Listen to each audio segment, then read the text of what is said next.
It is a human issue. Well, and that's why, I mean, I can't emphasize this point enough. I always make sure to, whenever I'm talking about this issue, no one had heard of Tren de Aragua before 2021. Yep. They started in Venezuela when all the Venezuelans were starting to leave back in the 2010s. It then became a Latin American issue. And then when Biden opened the border, and then we had all these Venezuelans coming, Tren de Aragua followed. And now we have cells all across the United States. And like, okay, it's great that we're really trying to make efforts to crack down on them. But it had to take cases like Lincoln Riley in order for people to actually take this seriously, and so many other victims as well. And that's why I have to laugh, because as we all seen, there's been anti-ICE protests by people who look like me. And they're, say, we have to stop deportations, you have to, screw ICE and all this stuff. They're taking away hardened gang members right now. That's who they're prioritizing. Come on, Julio. I know you're as cynical as I am. How are these? First of all, I wouldn't take on Tom Homan if you gave me like $1 million. He scares the hell out of me. He's going to be here, and I'm going to be very deferential. But second of all, these are paid agitators. Sometimes they have a pink you-know-what hat on their head. Sometimes it says BLM on their shirt. Right. Other times it's like anti-ICE. This is a coordinated, well-funded campaign to destabilize our political gains, right? And momentum. And Antifa. And Antifa as well. Oh, no, Antifa. Chris, I don't know if you understand this. Excuse me. I always forget. I know we're friends, General. Excuse me. Antifa is a, what did the guy say, the FBI director? It's a made-up. Yeah. It's an idea. It's an idea. It's an idea.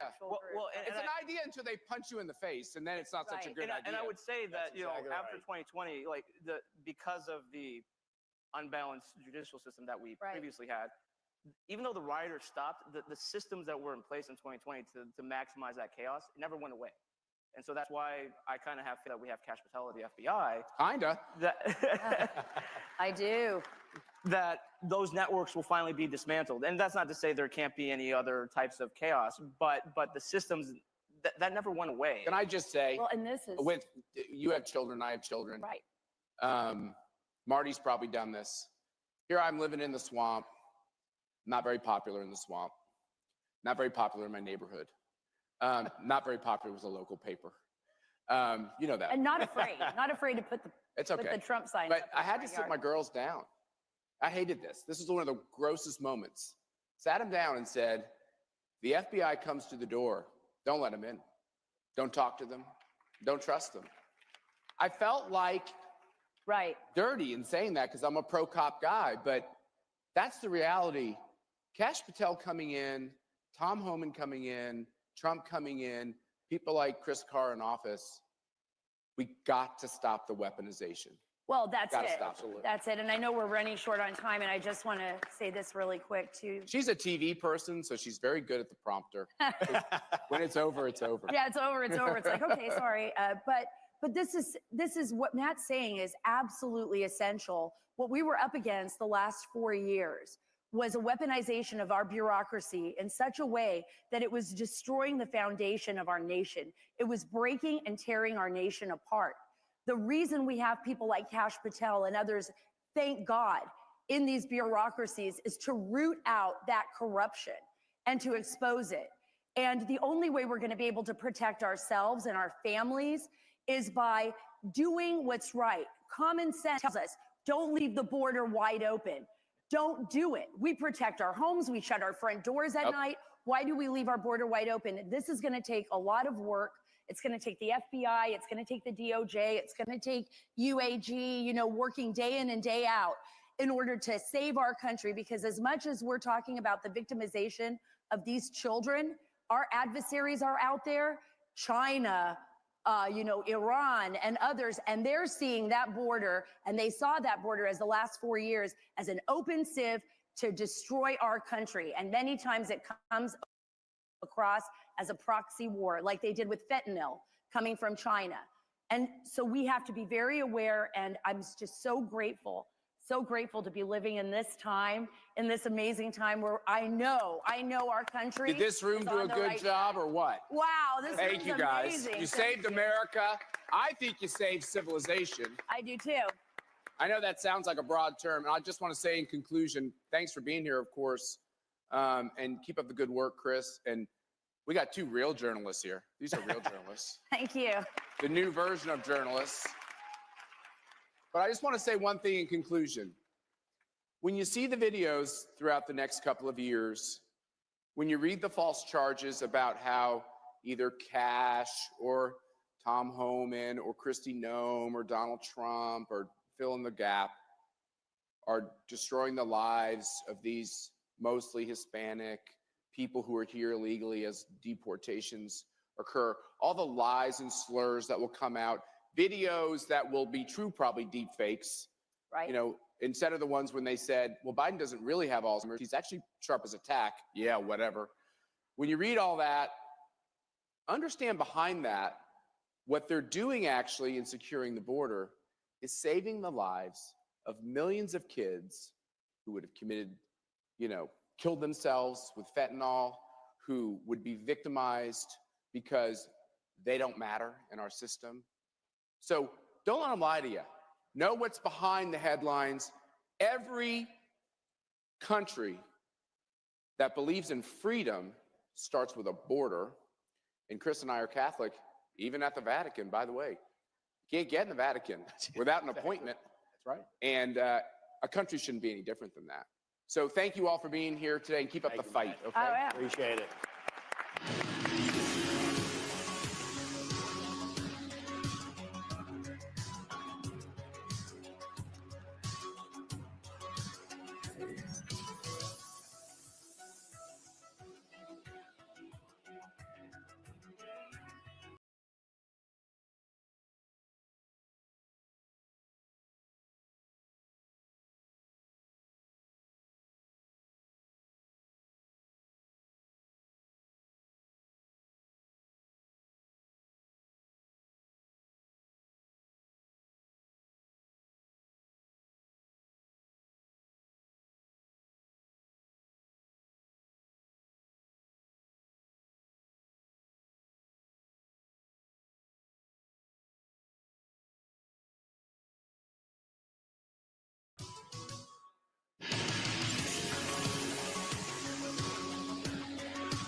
Ladies and gentlemen, blessed are the prosecuted, fixing justice. Please welcome Attorney General of Pennsylvania, Dave Sunday, Mayor of Knox County, Tennessee, Glenn Jacobs, CPAC's Nolan Center for Justice Senior Fellow, Savannah Chrisley, and your moderator, Director of CPAC's Prosecutors and Law Enforcement Advisory Council, Frank Russo.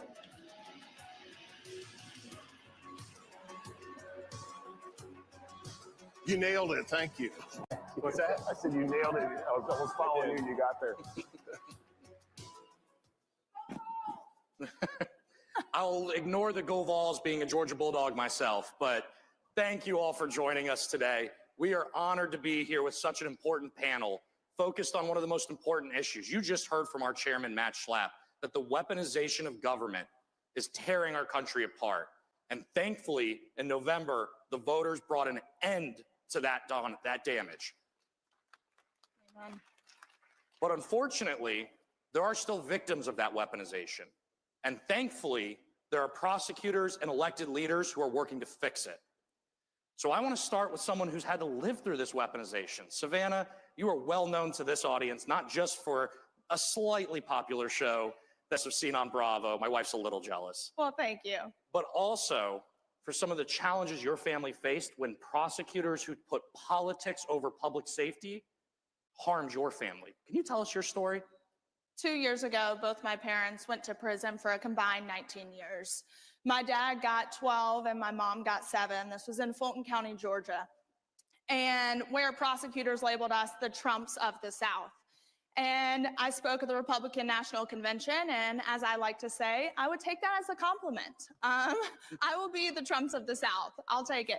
But it's sad. I mean, because of that, I got custody of my 10-year-old sister and 16-year-old brother at the time.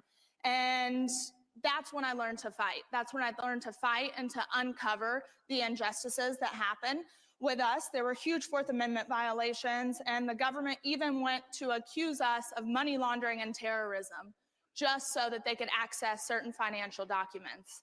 And when you have things like that happen, it taints the entire case. And I tell people all the time, if you want to convict them, I'm fine with that.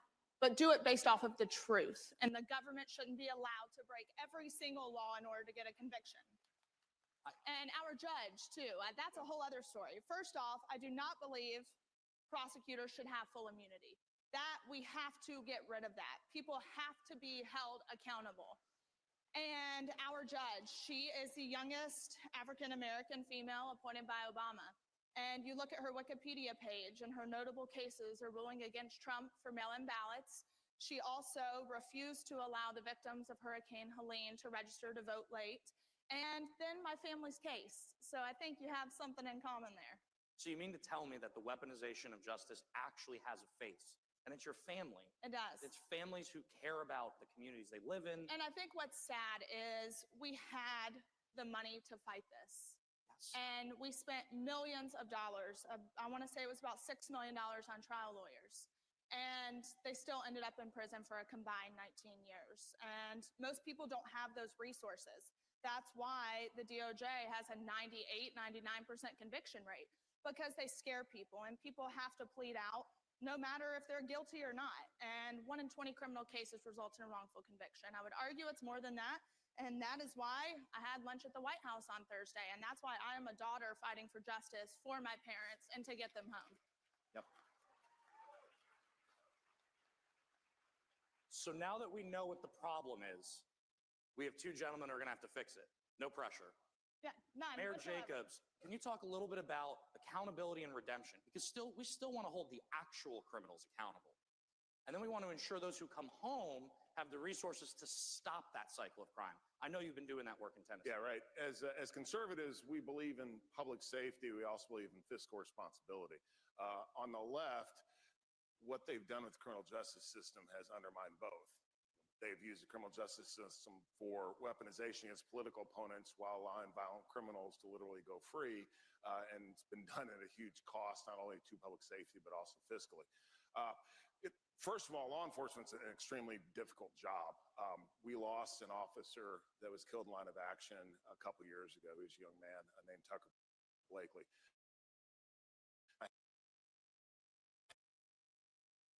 Hats off to everyone in law enforcement, as well as in the criminal justice system at large. As you say, when you think about the criminal justice system, obviously some folks have to go to jail. They've committed crimes that necessitate that they have to be removed from society. We also have to realize that 97% of these people will come back out of jail at some point, and what happens then? In Tennessee, we're very invested in reentry programs that lessen the rate of recidivism. That's the 3-year rate at what people go back to jail. Across the country, it's 70%. In Tennessee, it's still at 50%. One of the organizations that we work with is Men of Valor. It's a Christ-centered ministry that walks with men through their incarceration as well as post-incarceration. The people that complete this 1-year program, it is a great program. The people that complete this 1-year program, their recidivism rate drops to less than 15%.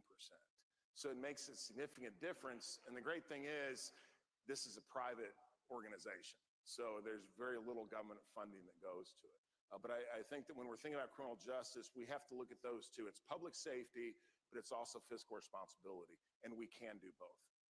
I agree completely. And I think the faith element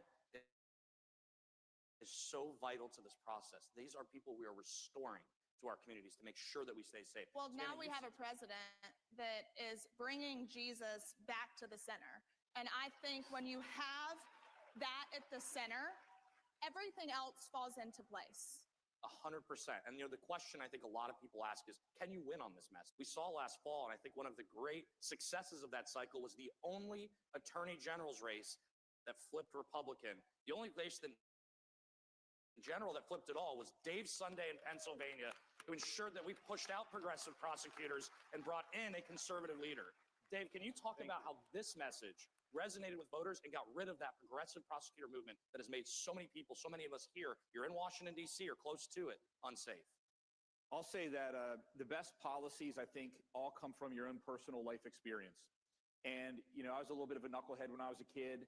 And so I joined the Navy right out of high school.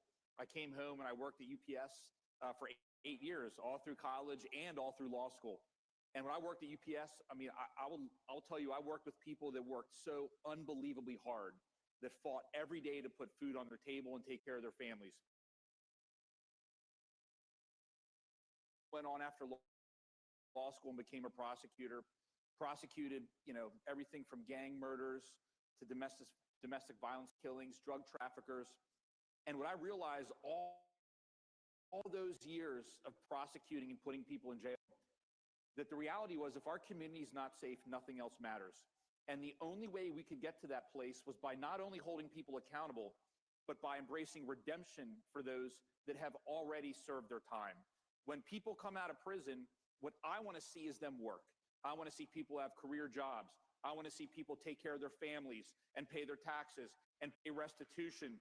And more importantly, recognize that they have the power within themselves to change their lives. They don't need government to do it. They can do it themselves. And when you apply that to the criminal justice system and work with the business community, the manufacturers associations, when you work with the faith-based community, with substance use counselors, mental health counselors, you get everybody together, then what happens is magic, and crime rates go down. And our crime rate went down almost around 45%. Our homicide rate dropped by over 80% during that time period.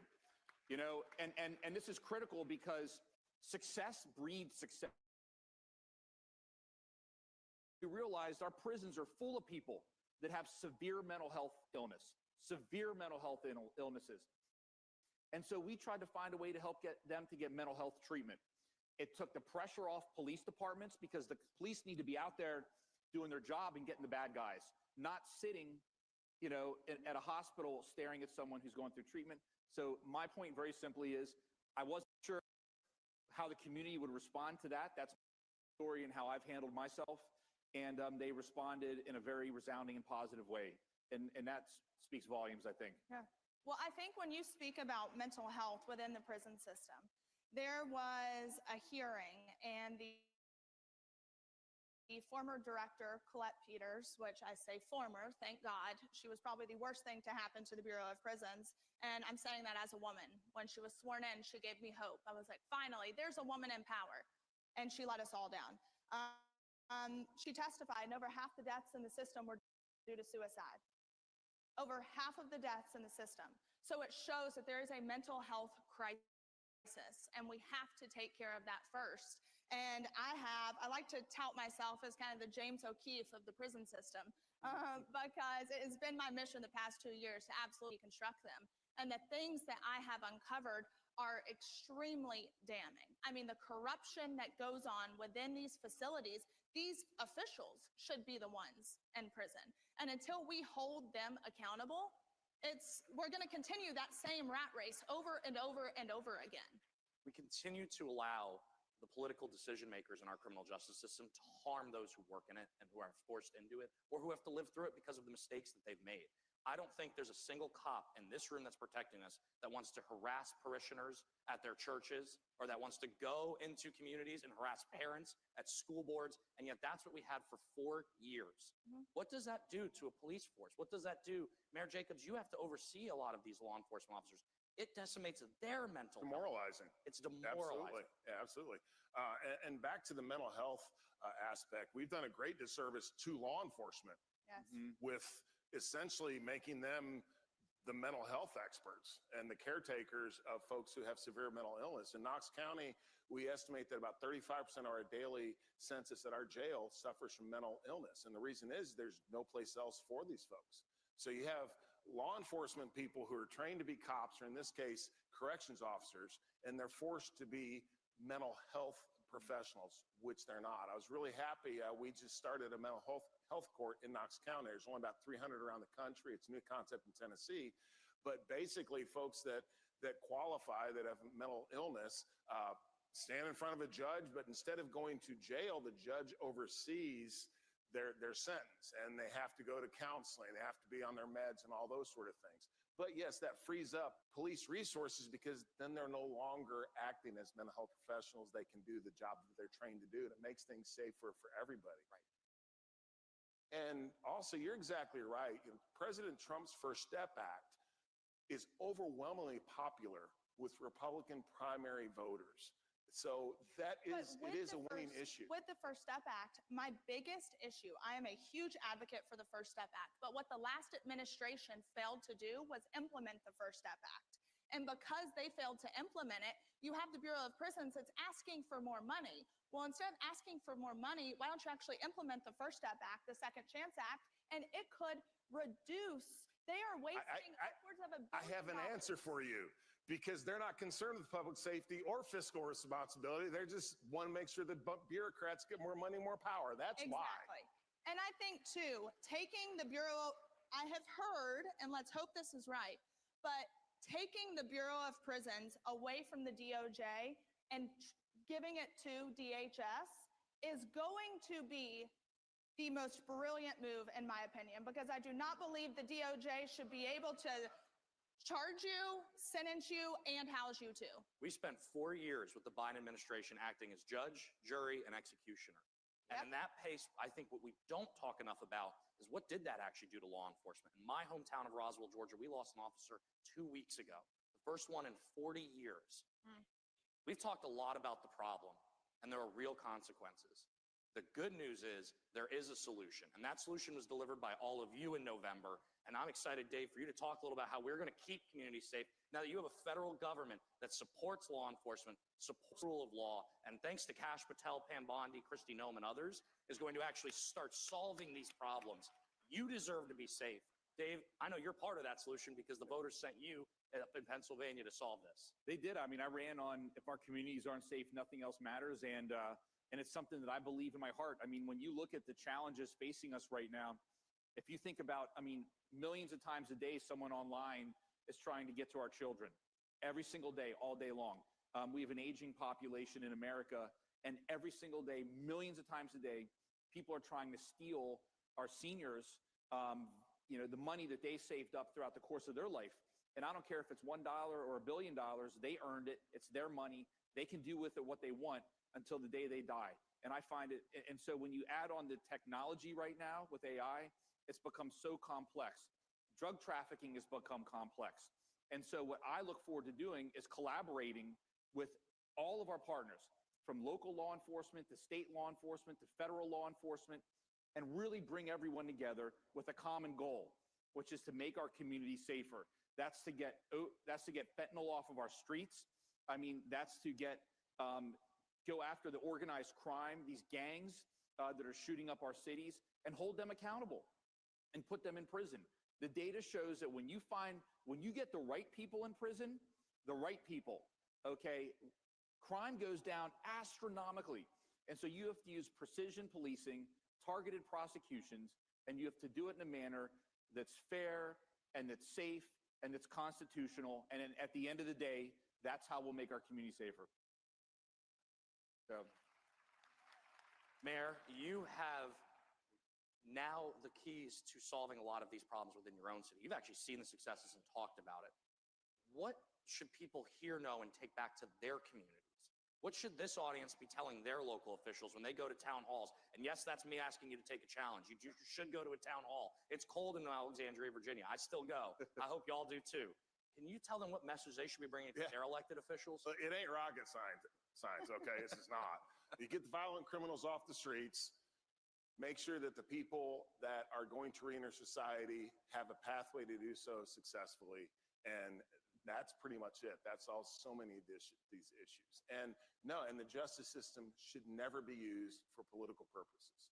Justice is supposed to be blind. And for the past 4 years, it's had a target on certain individuals because of politics. And that's absolutely, in fact, of all the things that all the horrible things that happened under the Biden administration, and there's a lot of them, all right?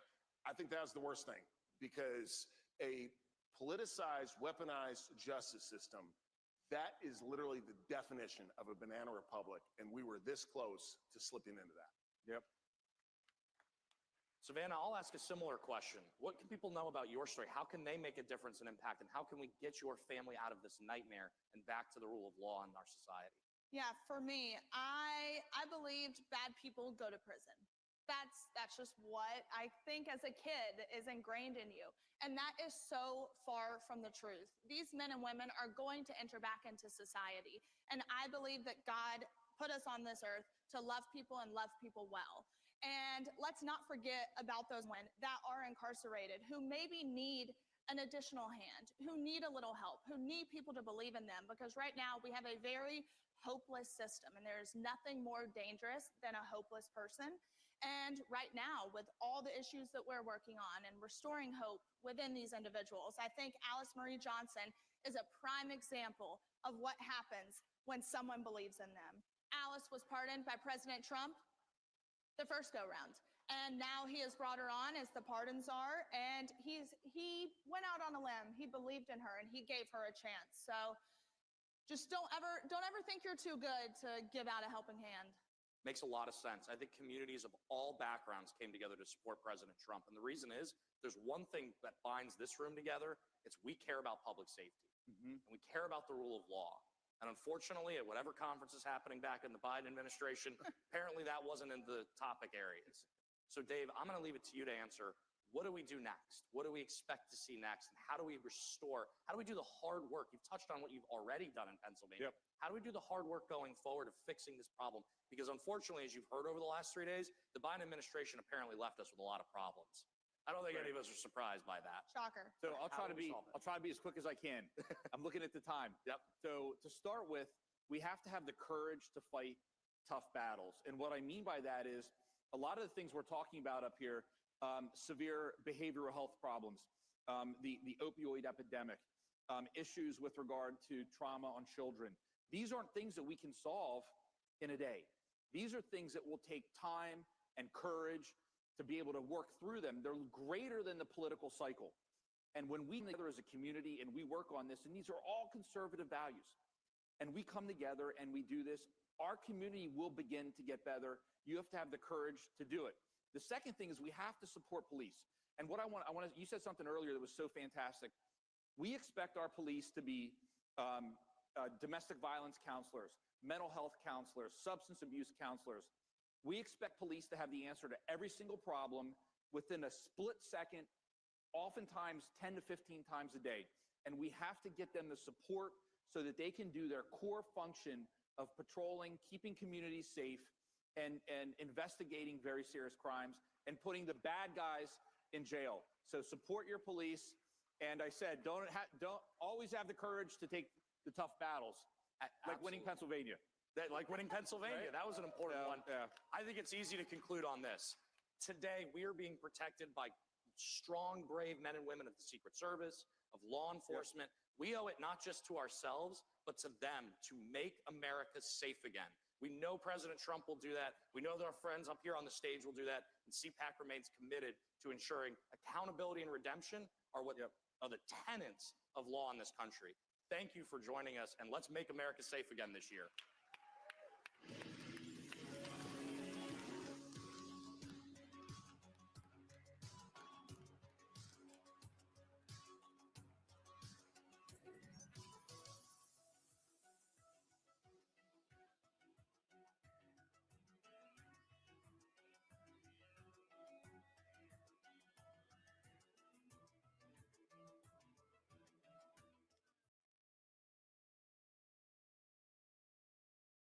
America is under attack.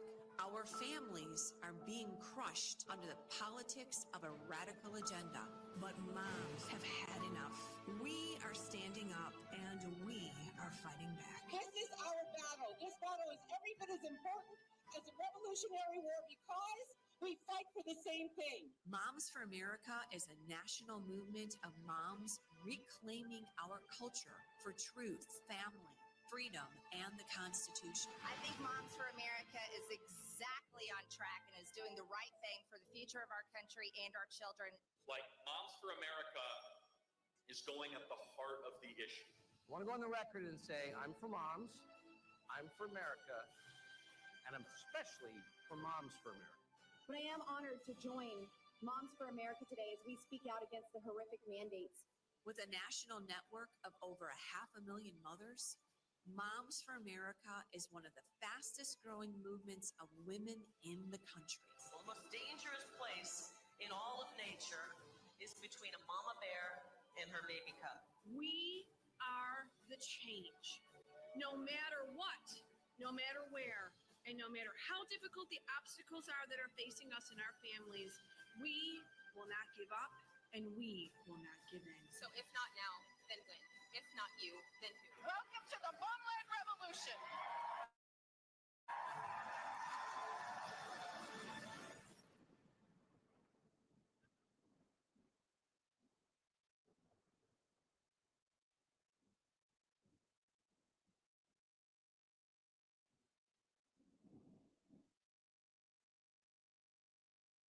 You came to Washington for one of two reasons. Some of you came here for position, for power and fame. You came for you. But if you came to change this town, we came to be sandpaper to a culture that despises truth. Are you one of the few willing to stand in the gap for our nation? If so, come join us as we make America's national motto our personal declaration. Creators, it's time to take control. With Bursts, you create impactful content in seconds. Powered by blockchain, your content and earnings are protected, transparent, and yours to control. Play TV isn't just a platform. It's a community of creators building a new future together. Your freedom starts when you press play. Conservative movement has come a long way. Back in the 1990s, there were so few college women who were interested in conservative ideas that we all fit on a very small boardroom table. Look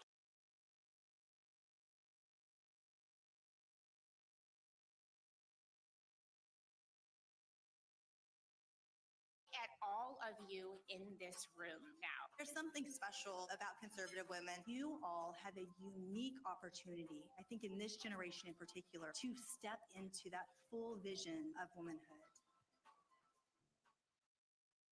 All right, America is back on track 2025, but next year's CPAC 2026 is going to be even bigger.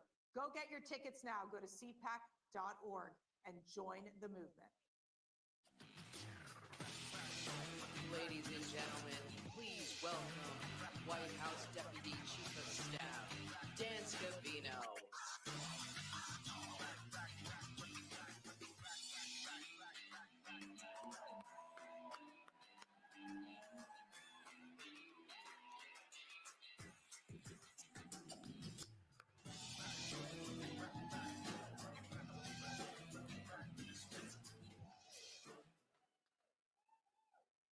Good morning, everybody. How's everybody doing? Let's go. It's a great honor to be here. Mercedes and Matt, thank you very much. Congratulations on everything that you've accomplished with CPAC over the years. And again, it's a great honor. I'm truly humbled to be here. Thank you. I have two words for all of you. I said this before. I don't speak a lot publicly. I like being the behind-the-scenes guy doing my job. I'm not a public speaker. I don't often come out and speak. But when I do, I speak from the heart. I have a lot of passion. I had the option for teleprompters. I said, no, thank you. I just wanted to come and say a few words and say two words. We're back. USA, USA, USA. USA. Let's go. Again, thank you for the support of the 45th and the 47th President of the United States of America. He will be here in a couple of hours. He's excited to be here. He's got a great of coming here. Some of his all-time greatest speeches that have gone on for hours have been right here. He'll go out before the speech is expected to be 40 to 45 minutes. Comes out on stage, comes back 2 hours later. Doesn't go off. He goes off the teleprompter. It's let Trump be Trump. Speak clear and transparent to you, the American people. What you see is what you get. He's a great man. He's a great president. And there's so many stories I could tell. It's been a long journey. And speaking of journeys, President Trump oftentimes behind the scenes will say, "You are so lucky I took you on this journey."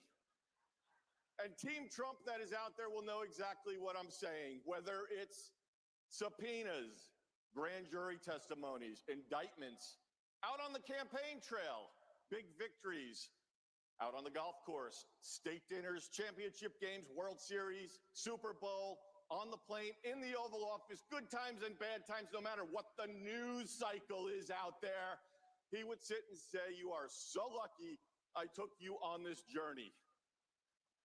It's been the journey of a lifetime for me. I've been with President Trump for 32 years.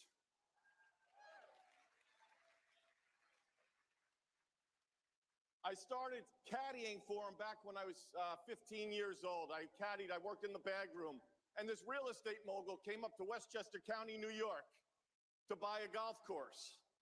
Pulls up in the limousine. I couldn't believe it. I went to high school. I was probably a sophomore.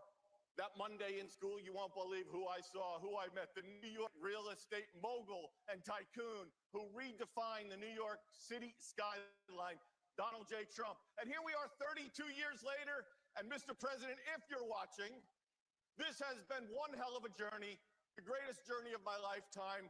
Thank you for having me. And by the way, thank you for joining us and supporting us, everybody out there, all great American patriots. We appreciate each and every one of you. We campaigned in a courthouse this past summer. We were all over the place. Literally, the campaign run out of the courthouse. Not only the courthouse, but we would be running around the country, barnstorming every country, every state rather, seeing all of you out there campaigning. So much fake news out there, all of the leaks, all the defamation, all the BS that went on out there. He went out there, the indictments, everything, the lawfare. He went out there, and as he raised his hand in Butler, Pennsylvania, during that assassination attempt, and raised that fist and said, "Fight, fight, fight." That's exactly what he does behind the scenes every day. He could be out at Mar-a-Lago every day, golfing in Palm Beach, Florida, California, New York, New Jersey, Philadelphia, but he'd rather choose to be out there and fight for putting America first and making America great again.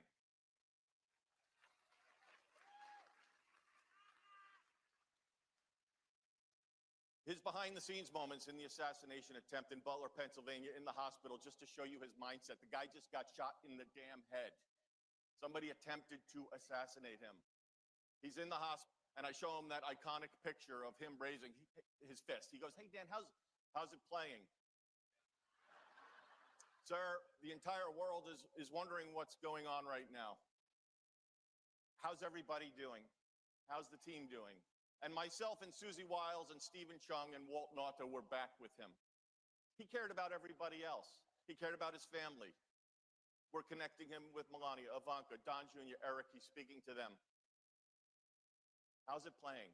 I showed him that iconic photo. Doug Mills took it from the New York Times, great photographer. He stared at the picture, just stared at it.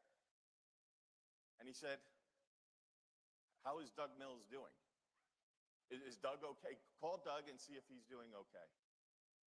That's his thought process with everything going on. He's just a fighter. He's truly, I call him like America's greatest host, because he's a great man, and everybody in the administration, the cabinet, and the people that spend those moments with him behind the scenes will understand, and they get what I'm saying. He just loves America. He loves people. He's just a happy-go-lucky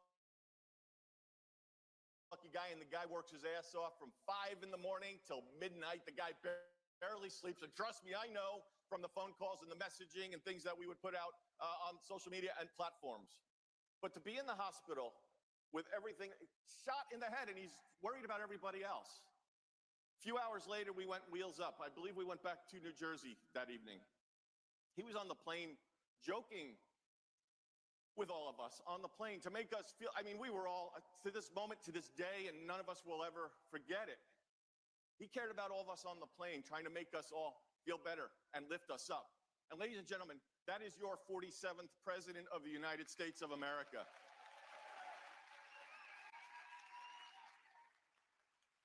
I have hundreds of stories I could share with you.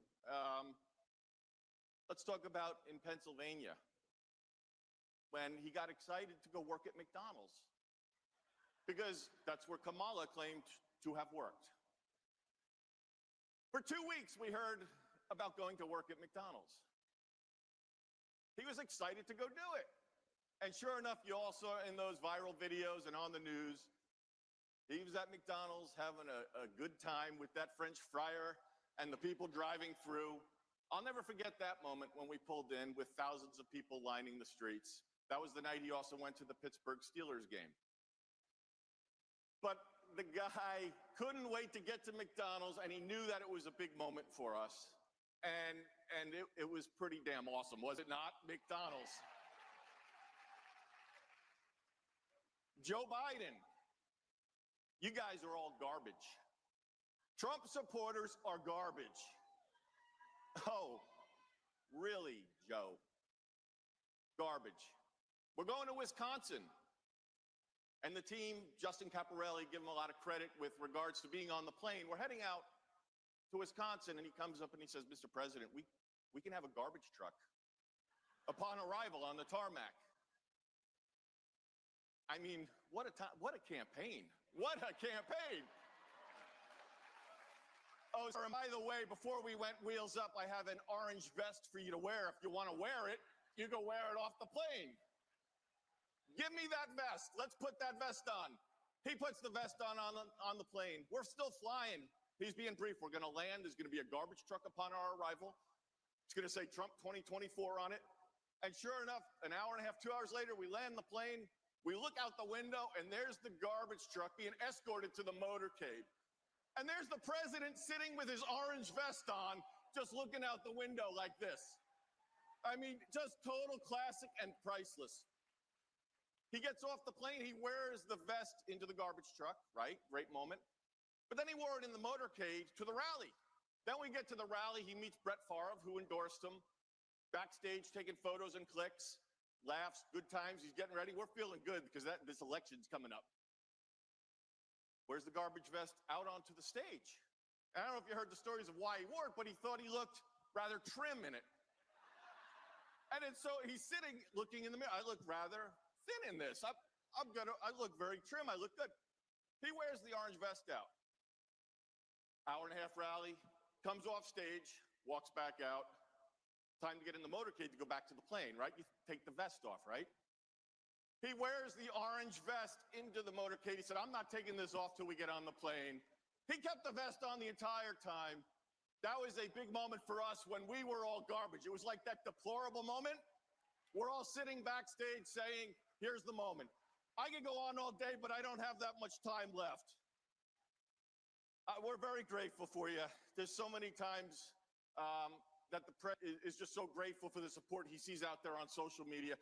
I mean, we won the election in an electoral landslide, swept all 7 swing states. And we not only have the 45th president and the 47th president of the United States, we got a great president who's going to put all of you first. He's going to fight, fight, fight, and he's going to continue. And his legacy will go down as one of the greatest presidents of all time. And together, everybody in this room, with your support, we're going to make America great again. God bless each and every one of you, and thank you for having me. Thank you. Thank you. Thank you.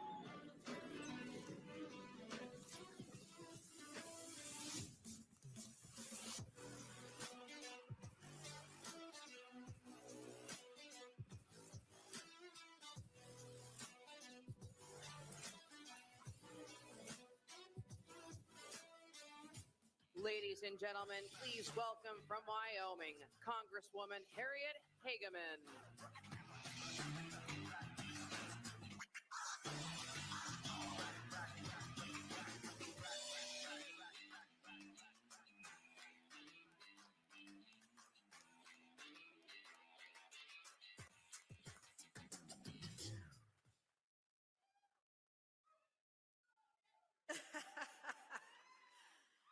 I bring you greetings from the great state of Wyoming,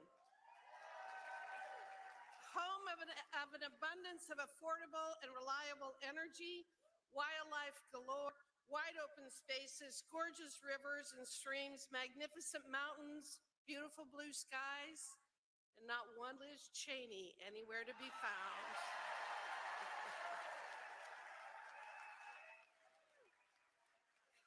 In 2024, Wyoming provided President Trump with his largest margin of victory of any state in the nation, and we are so proud of the job that he is doing.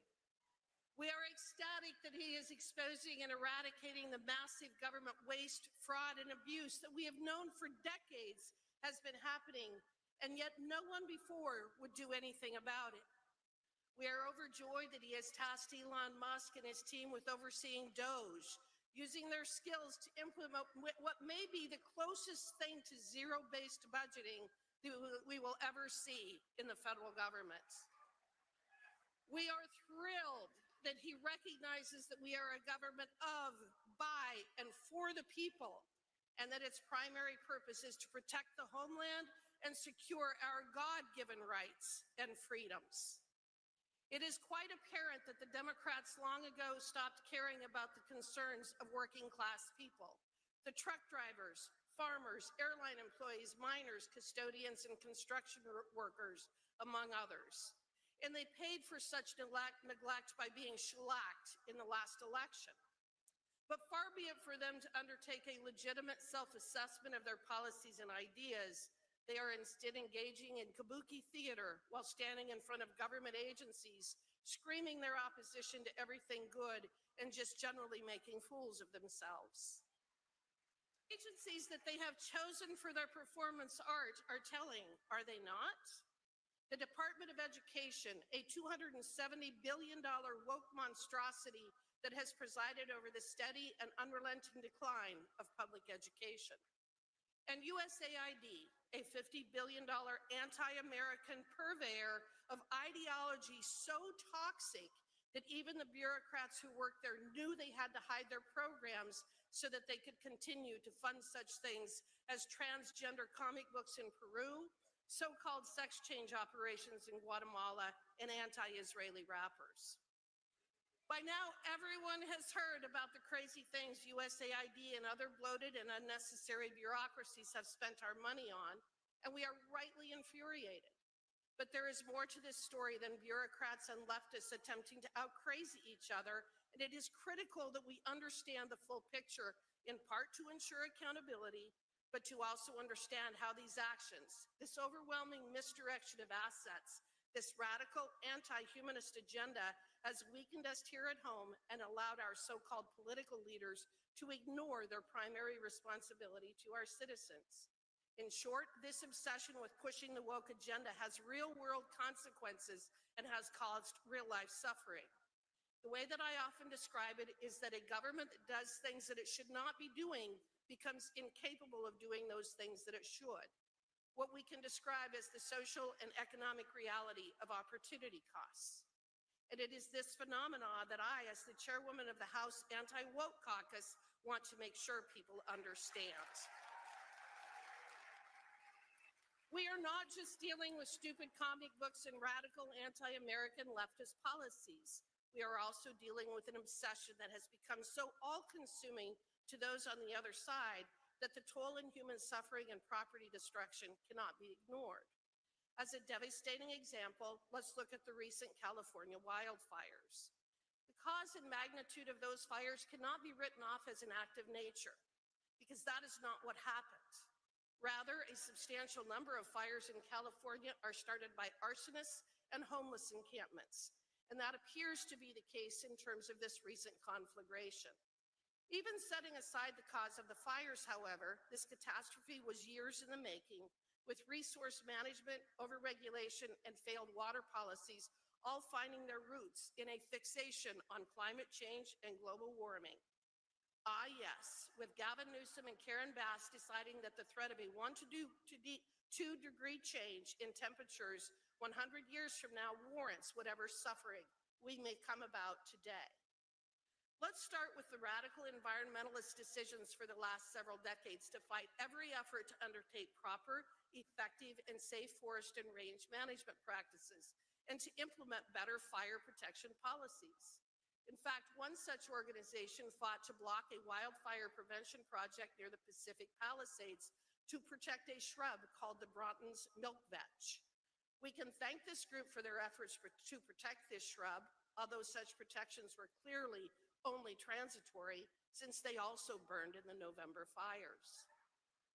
But this is not an isolated situation, and we have watched it play out year after year in Western states, as the so-called experts and environmentalists would rather our forests, our prairies, and our homes burn to the ground than allow us to implement common sense and much-needed treatment techniques to prevent these catastrophes from happening in the first place. Did you know that in 2020, Gavin Newsom vetoed a fire mitigation bill that had been passed by both houses of the Democrat-controlled California legislature? That bill provided funding for vegetation management to maintain defensible space around structures, reduce flammable material, reduce fire risk, and harden evacuation routes. In his veto message, Governor Newsom exposed his moral corruption by stating that any efforts to fireproof California could not take precedence over his plan to replace single-family homes with affordable housing and multifamily units. I could spend hours regaling you with the many ways in which radical environmentalism and the fear-mongering surrounding our ever-changing and healthy climate has destroyed our natural and human environment, but I think you get the gist. In short, in the name of climate change, in the name of our environment, and in an effort to burnish their elitist bona fides, these people have largely destroyed the very things that they claim to hold dear, with their policies and actions being responsible for spewing more carbon and pollutants into the atmosphere than our collective humanity could in hundreds of years. And that is why we must expose them for the frauds that they are. Charlatans who prove time and time again that they know nothing about the environment, climate, resource management, how to build strong, vibrant, and resilient communities, or human nature.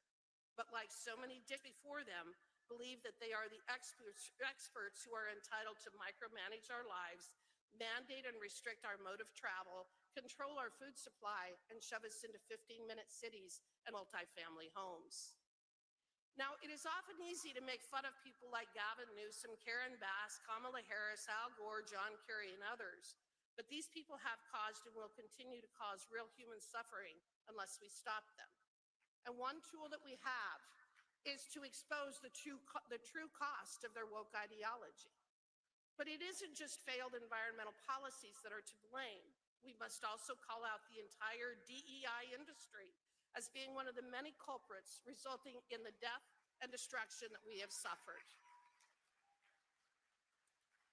First, as I mentioned earlier, California's wildfire problem is largely man-made, with the homeless population and arsonists being responsible for well over 50% of all of the fires.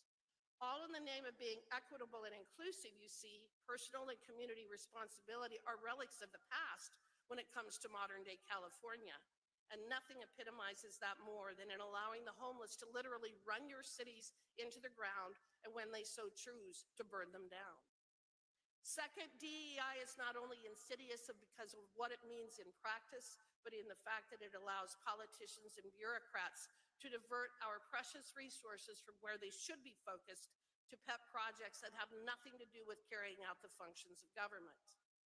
The stories from California are legion, of millions of dollars being spent on DEI workshops and training, of hiring based on race, sex, sexual orientation, and intersectionality, rather than on whether the individual could physically do the job. And the outcome? Empty reservoirs, broken down fire trucks, air-sucking fire hydrants, no evacuation routes, and not enough firefighters. DEI is a disastrous concept in theory and wholly destructive in practice. It undermines faith in our institutions and allows unelected and unaccountable bureaucrats to redirect hundreds of billions of dollars into programs that we don't want, don't need, and that ultimately destroy everything that we hold dear. Fortunately, we now have a political leader in President Trump who understands how destructive these environmental policies have been to our communities and how insidious DEI policies are to our physical, mental, and financial well-being. Thank God, in other words, that we have finally awakened from this woke nightmare, and it is a new day in America.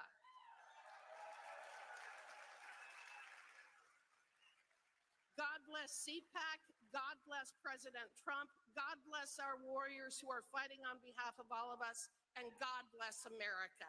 Thank you very much.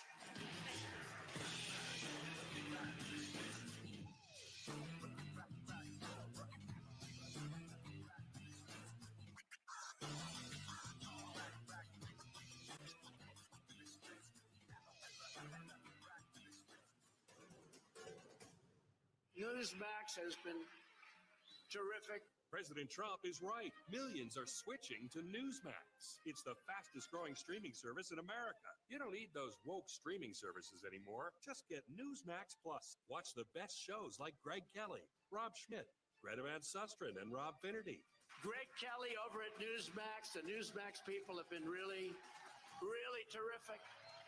Gain access to exclusive documentaries, series, and special briefings. It's free to start. So go to newsmaxplus.com now to sign up and watch Newsmax anytime, anywhere. Welcome to CPAC. At Great American Media, we celebrate what matters most: faith, family, and country. Today, we invite you to experience storytelling that uplifts, inspires, and reflects the values we all cherish. PureFlix is your home for entertainment without compromise. With faith-driven movies and series, we bring you stories that strengthen hearts, uplift spirits, and honor what truly matters. And on Great American Family, where faith leads, where stories inspire. Welcome home. Whether it's Christmas all year long, heartfelt romances, or movies that bring families together, we are here to make you feel at home. At Great American Media, our foundation is quality. Our promise is to always deliver entertainment that aligns with your faith and values. Thank you for standing with us as we stand for faith, family, and country. Enjoy CPAC. And remember, when you choose Great American Media, you choose entertainment that lifts you up. Join us and experience the best in faith and family entertainment.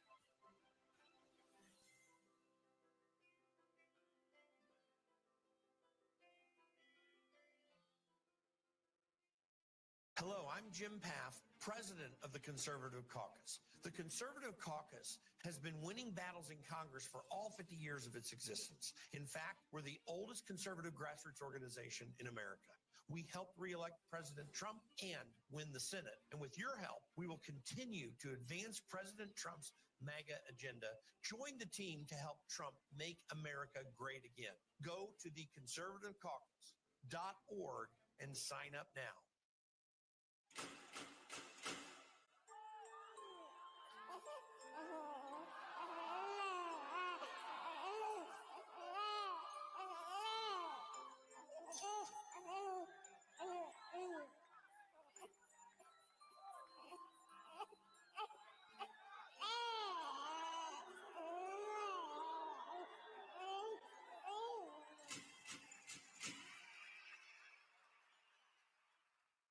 Every institution today is under attack. The home, the church, the government. And many people are asking, what is the truth? Jesus Christ claimed to be ultimate truth. Are you willing to face the truth? Do you think the MK Ultra project ever actually ended? The Central Intelligence Agency is actively involved in mind manipulation. We all answer to one God and one Savior, and He's there to change your life for the better.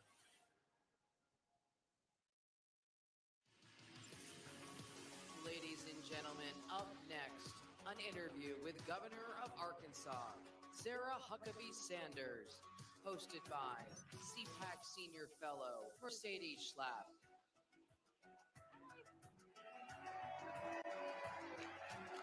Hi. Hi, girl. Oh, come on. Your favorite governor. Let's go. Okay, we're waking up here. All right, I think Governor Sanders, Sarah, Sarita, my sweet Sarah. Oh my gosh, I'm so excited to have Sarah with us. We are in countdown mode right now because guess who's coming? Who's going to close out CPAC? I mean, just a slightly well-known individual, maybe the most popular human on the face of the planet right now. Yeah. So, America's favorite president. That's right, President Trump. Are you all excited? So this is such a blessing for me. Sarah and I worked together at the White House for several years. And I mean, Sarah, seriously, what you have accomplished is amazing. And we're so proud of you. Thank you. Just to start right there. We were trying to raise our kids during that time. Trying being the key word there. We were trying to raise our kids, and somehow they turned out amazing. Yeah. Which says a lot, really, truly. They were all in the backstage. Sarah brought her daughter Scarlett with my girls, and they were doing the whole posing of taking pictures together. We're like, this is the next generation of leadership, seriously. But let's get to it. Okay, so you were at the National Governors Association dinner, and President Trump had this interesting exchange with the governor from Maine. We're all in the family here. Tell us what happened. Well, I think it was classic Donald Trump. If he doesn't like something, he's going to call it out. I think it's one of the things that has made him so incredibly popular. And one of the reasons he's been able to get so much done is because he doesn't care who's in the room, what it looks like. He's going to tell you exactly what he thinks in that moment. And that's what he did. And frankly, he's on the right side.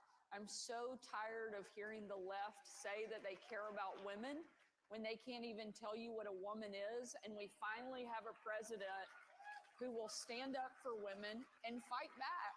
And I think that it's a great thing to see Donald Trump being the one to sign executive orders that defend and define what a man and what a woman are, which it's sad that we have to do that. But also as a mom of a daughter that is a 12-year-old volleyball player, that we have somebody that's saying, no, we're not going to let men play girls' sports.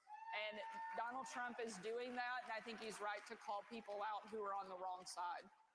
So we have a rating system that we rate at CPAC, all the state legislatures, all the governors, all the federal legislators as well. Governor Sanders has ranked the top conservative governor in America. The top, number one. And I know partly is because we're related, but no. But Sarah, tell us about, you're in the middle of the legislative session. You have so much going on. You've been in office now. And what are you planning to accomplish this legislative session? What do you think the people of Arkansas really want and what they're focused on? We're working on that, and President Trump is very quick to remind us on that every time I see him. But what we've really focused on is bringing conservative principles back, and everything from opening up universal school choice. We were one of the first states in the country to do that. Starting next semester, every single student in Arkansas will be able to choose where they go to school, and their parents will be empowered to make that decision. And I'm really proud we were one of the leaders of that. We've cut taxes 3 times in the state of Arkansas in just 2 years, now making us competitive with every other state in the region. We are getting indoctrination not just out of our K through 12, but also out of higher education. And we don't care if you're tenured or not. That is one of the big pieces of legislation that we have going through this cycle. We're also removing cell phones from the classroom, and I signed legislation this week. Bell to bell, no cell, and really proud of what we're doing for young people, for parents, for families, and we're going to continue fighting and making Arkansas the most conservative state in the country. And people are moving in. It is becoming a popular destination. I mean, walk us through why your state, and you know, we always talk about these federal elections, and obviously having President Trump in office is such a critical win. But these states are just as critical as well, because we meet people from California who talk about how horrific it is to live under Democrat oppression. Let's just call it what it is. And here we have a perfect example of what you're doing in Arkansas to be that blueprint for other states. What's your advice to other governors, especially Republican governors, that are trying to do the same? And we talk about conservative principles, but these are American principles of being pro-family, pro-economic prosperity, pro-safety. Well, one of the big differences now is we actually have a partner in the White House instead of somebody we have to fight every single day. I got to see Lee Zeldin yesterday. He's the new head of the EPA. I said, I'm just glad we have somebody there that we don't have to sue every single week, and we can actually work with to get things done. You know, over the last several years, Republican governors are the ones who have held the line. While Washington was a completely broken, dysfunctional mess, Republican governors are the ones who stepped up and worked on securing the border. We sent Arkansas Guard to the border 2 separate occasions over the last couple of years because Joe Biden wouldn't get the job done. Now we have a partner in Donald Trump who's not going to just be a partner, but he's going to be a leader. He's going to be the #1 fighter, pushing back on some of the crazy wokeness that we have seen the left try to impose on our families, on our schools, on our businesses. And Republican governors are going to be right there with him. We're going to make sure that our schools do not become indoctrination factories for the left. We're going to make sure that you can run your business the way that you want to, and that you can raise your kids the way that you want to, as it was intended in this country. And I'm proud of the work we've been able to do. Arkansas is now the #1 state in the country that people are moving to. It's not Texas, it's not Florida, it's not Virginia, it's Arkansas. So if you don't live there yet, we're ready for you to move and call that your home. We're the #1 state for economic growth. We're the lowest cost of living. We are booming on all fronts, and it's because we're implementing good conservative policy that lets you live your life without constant government intrusion. And that's something we're proud of, and something we're going to continue to do in our home state. Gosh, wouldn't she make a great vice presidential pick in 2028? I think so. I do. Sorry, Sarah, you don't have to respond to that. Okay. I'm not. Very happy to be in Arkansas.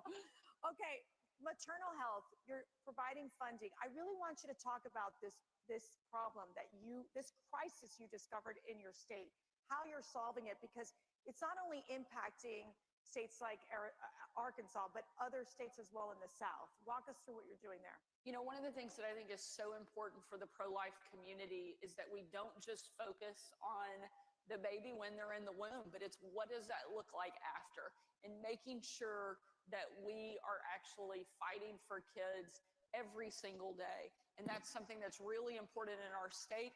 We had about 10% of moms in Arkansas that were never seeing a doctor until they were in labor. That's unacceptable, especially when they have that access to care. They just weren't taking advantage of it.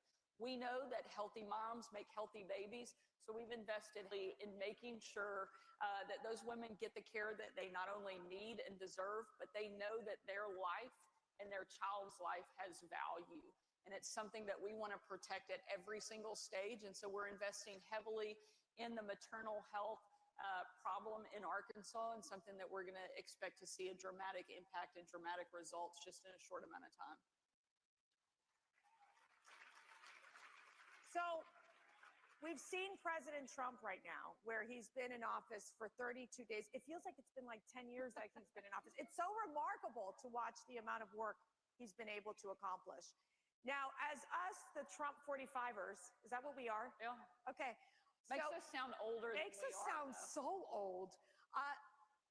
Help me figure out here. Like, I'm watching this and going, I'm amazed. I'm amazed. It is so different from what our experience was at the time. Give us that comparison of what you're seeing, and also what advice you're giving to this next administration right now. Look, I can't say enough good things about the president and his team and what they're doing.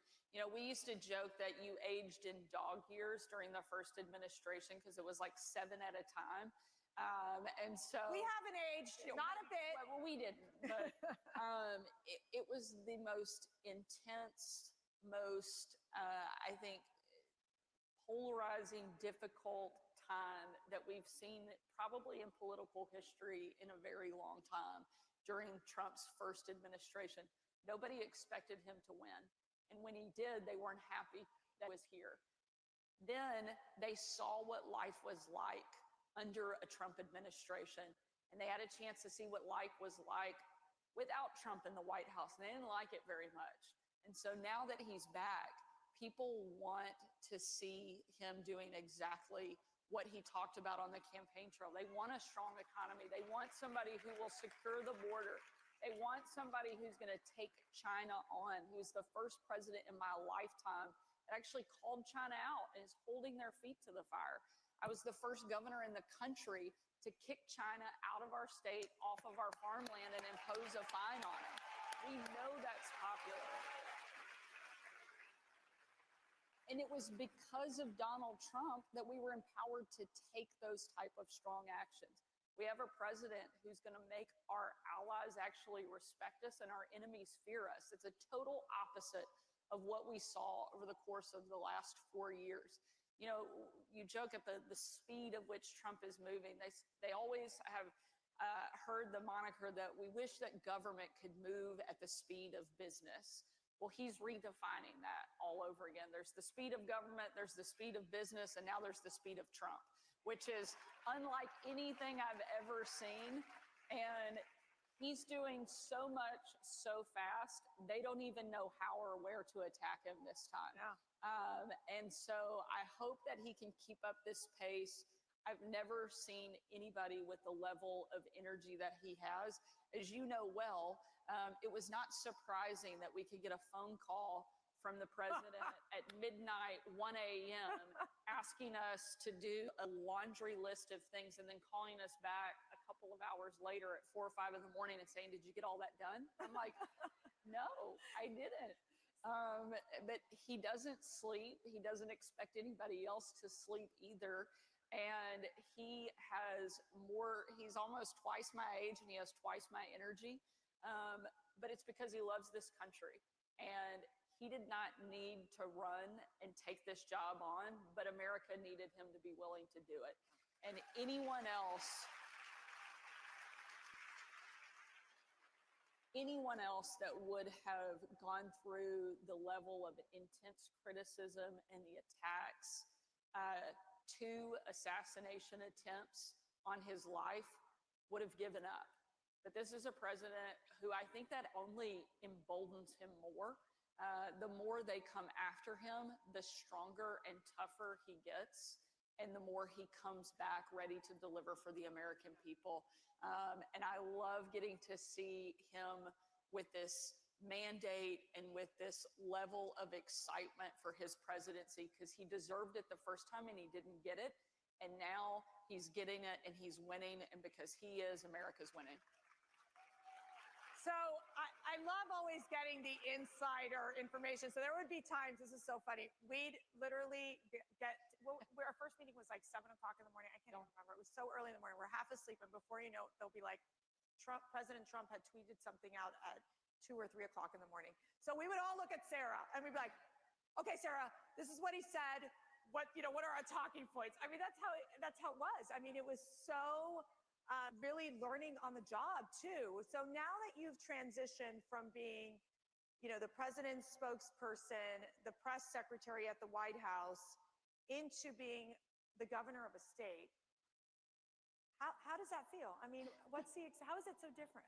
You know, it's really different when you're the one sitting in the chair and it's your name on the paper to sign legislation or an executive order. There's a different weight and responsibility that comes with that. But I could not be more thankful for the experience that I had in the White House because I learned so much from the president. One, never back down, never stop fighting, and always do what you think is right. And the rest of it works itself out pretty well. And that experience, I think, gave me such great perspective. And one of the most important things and takeaways was that I didn't need the outsiders to define me.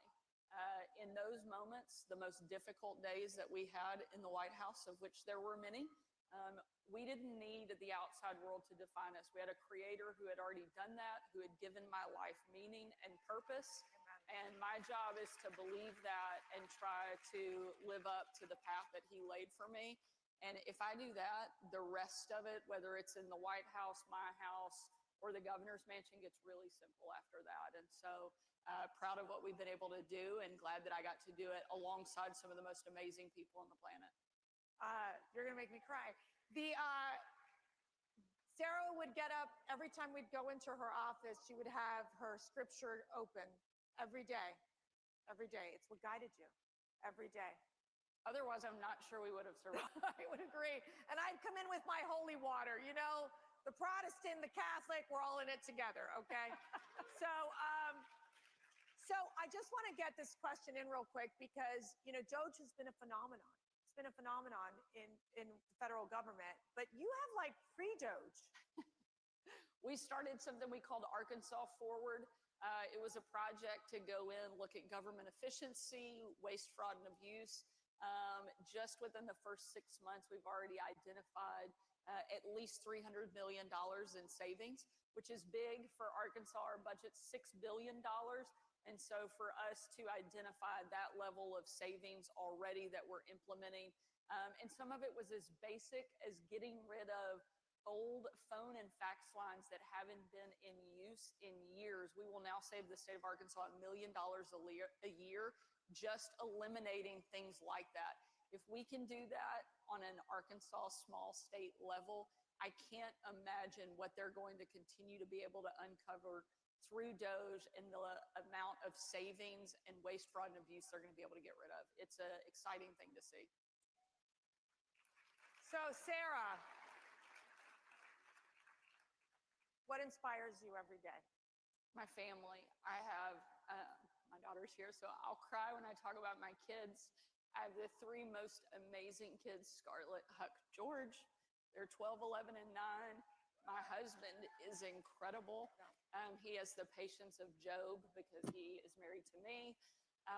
And I know I'm not an easy personality, so you're easier than you think. You're wonderful to but I have an incredible family that loves me no matter what, and my kids are perfect reminders of everything that's at stake, everything that's matters and is important in the job that I do.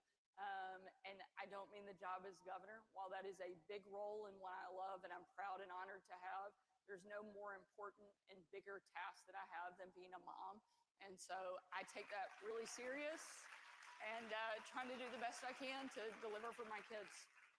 So my call to action to you all is that you pray for Governor Sanders and her family, because it's really hard to raise a family, be in the public eye, and do the incredible work that you do. And what is your call to action to our CPAC family? To keep fighting. Without you showing up and cheering and championing not just the people that are running for office, but more importantly, what they stand for. Find people who love this country as much as you do, support them with everything you can, and keep showing up, because it makes a difference. Because there are moments where you're running for office or you're in office and you think you're all by yourself and nobody is there. And so when you look out and you see a room of people like this who love America as much as you do, it is a great reminder to keep fighting and not to let the naysayers get you down. So keep showing up, keep doing what you're doing. Thank you so much for being here. Okay, we love our Governor Sarah Huckabee Sanders.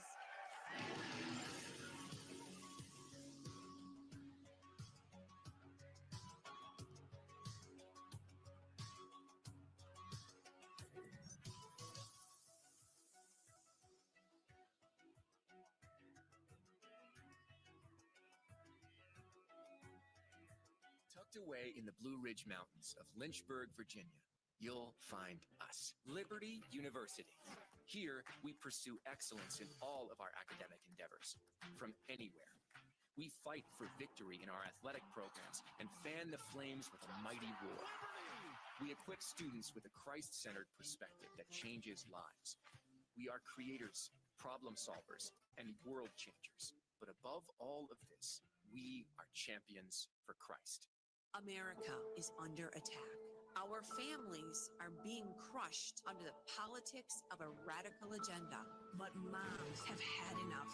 We are standing up and we are fighting back. This is our battle. This battle is every bit as important as the Revolutionary War because we fight for the same thing. Moms for America is a national movement of moms reclaiming our culture for truth, family, freedom, and the Constitution. I think Moms for America is exactly on track and is doing the right thing for the future of our country and our children.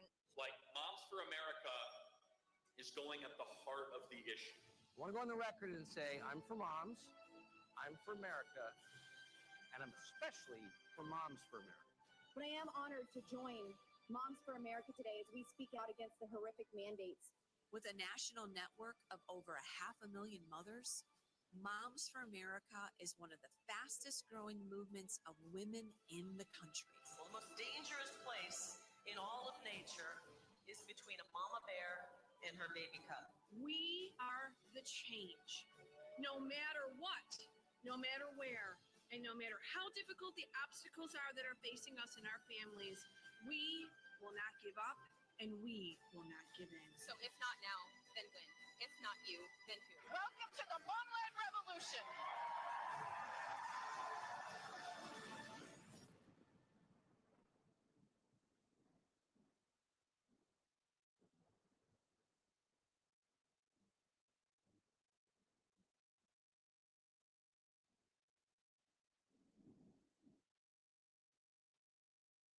The steal was stopped on Election Day, I think in no small part thanks to Judicial Watch's heavy lifting.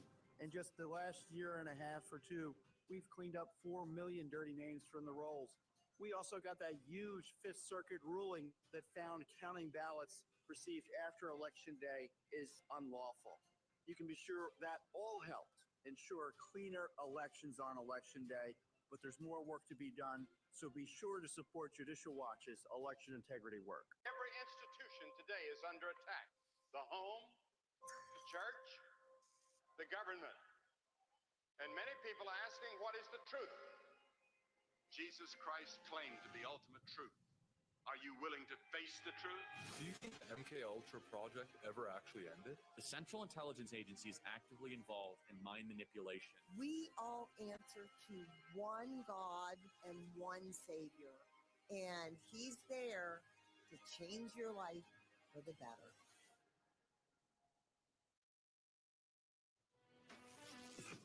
Ladies and gentlemen, please welcome the President of Argentina, Javier Milei.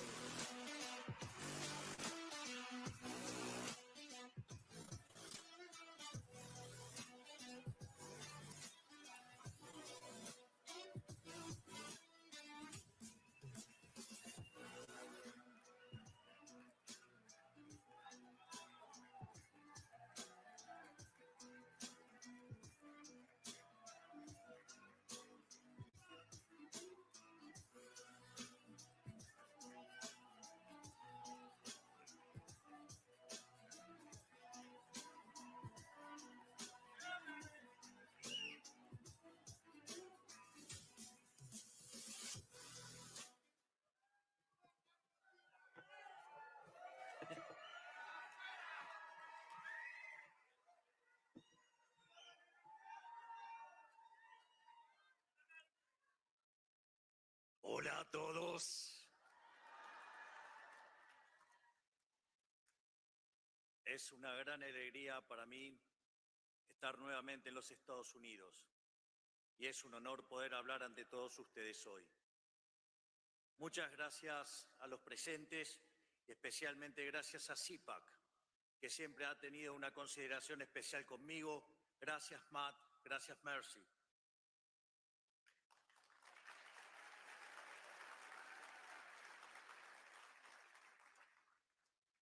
Hace apenas un mes dije en el foro de Davos que creo que estamos atravesando un punto de inflexión en nuestra historia.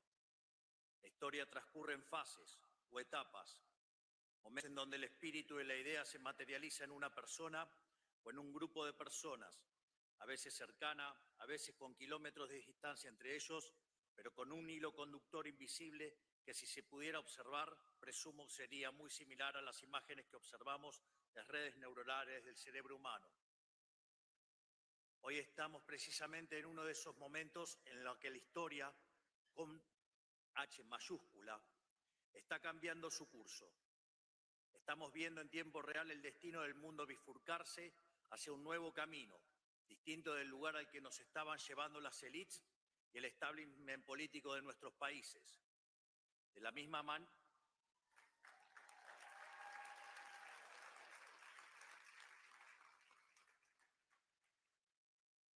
manera que en la década del 30 se podía vislumbrar que la llama de la libertad se estaba apagando y que comenzaba un nuevo cambio de servidumbre para la humanidad, hoy finalmente podemos decir que la era del Estado omnipresente ha terminado.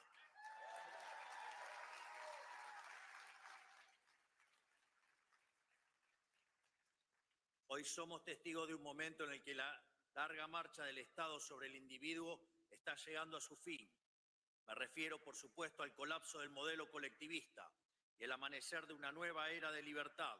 Nos hemos preparado para este momento y creo que genuinamente que estamos dando una batalla crucial para el futuro de la humanidad.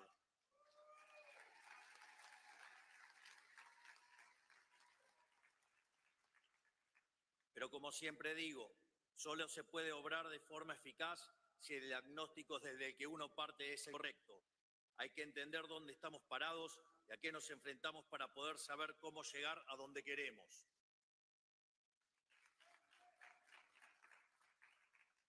A lo largo de todo el mundo, las sociedades occidentales se enfrentan a un mismo problema y a un mismo enemigo: una clase política que extrae cada vez más recursos de los ciudadanos a través de impuestos, con el fin de implementar un modelo de expansión estatal ilimitada.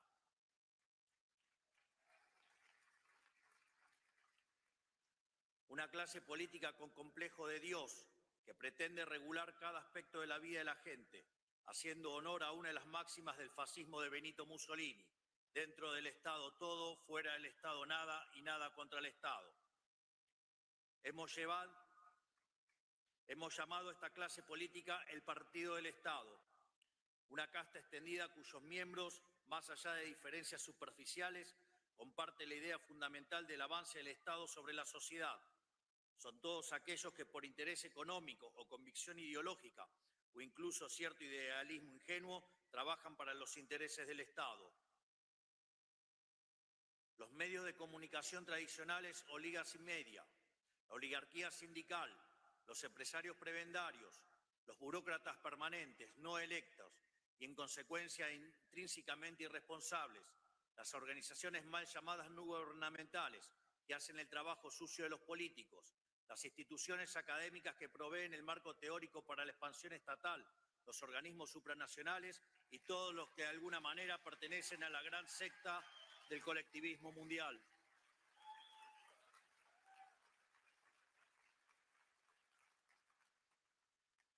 Y por supuesto, esto incluye a los partidos políticos tradicionales, que sin importar su color, coinciden en la tesis fundamental que más Estado siempre es mejor. En Argentina, por ejemplo, teníamos un sistema político compuesto por unas 50 sombras de socialismo. En Estados Unidos existía la ilusión de bipartidismo de un partido demócrata que marcaba la agenda y un partido republicano incapaz de enfrentarlo hasta la llegada del presidente Donald Trump.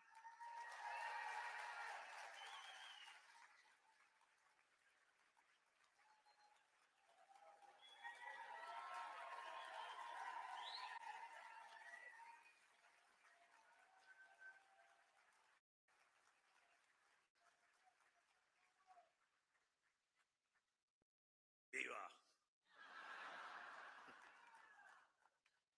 Curiosamente, el mío lo van a tener que esperar hasta el final. Curiosamente, el presidente Trump es un outsider, igual que yo. Porque la tarea que tenemos por delante, el desafío que tenemos por delante, no es para políticos tradicionales que han vivido toda su vida del sistema. Es para gente que no le debe nada a nadie, que no está comprometida por los vicios del sistema y que sabe que es más importante el cambio que el poder por el poder mismo.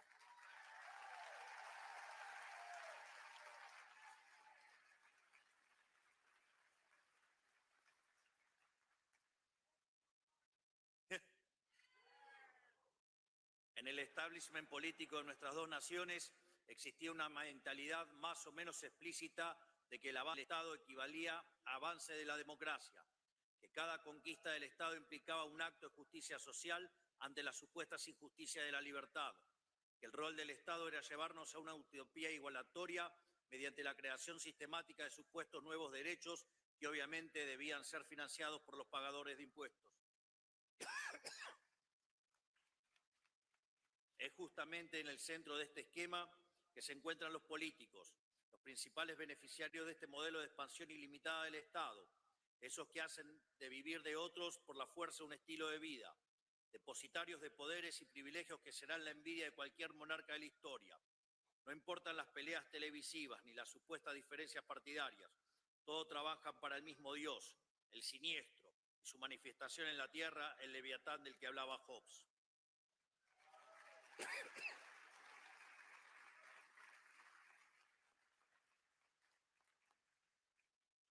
Por eso, salvando algunas particularidades propias de cada nación, todos los que estamos aquí tenemos una misma misión: quitar el poder al partido del Estado y devolvérselo a la sociedad.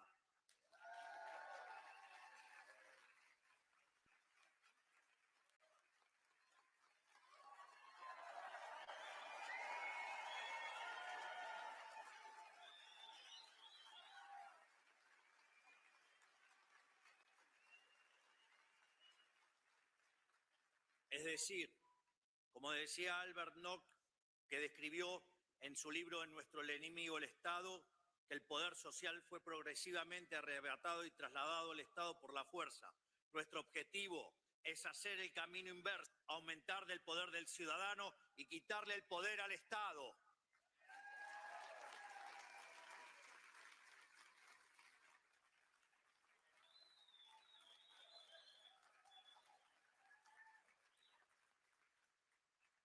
Por su... ¡Afuera!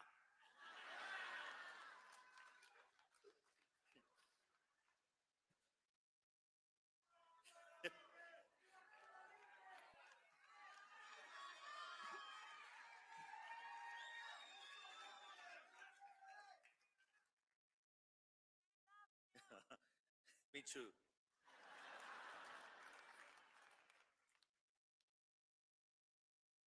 Sorry. She's my girlfriend.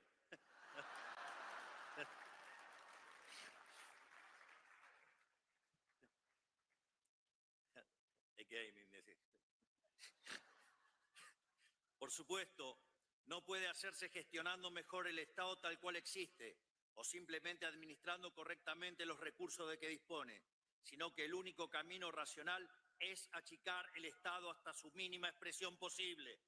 Reducir el tamaño del Estado es en sí mismo un acto de justicia, porque cada erogación del Estado es una sustracción del pagador de impuestos.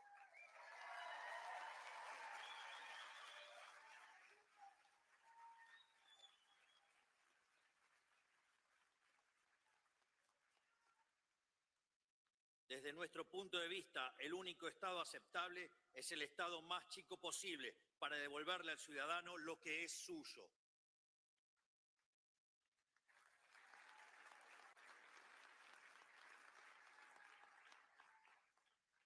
Por eso, todas las atribuciones que no tengan que ver directamente con la protección de los tres derechos fundamentales, que son el derecho a la vida, a la libertad y a la propiedad privada, deben volver a su origen, los individuos asociados de forma voluntaria sin intromisión del Estado.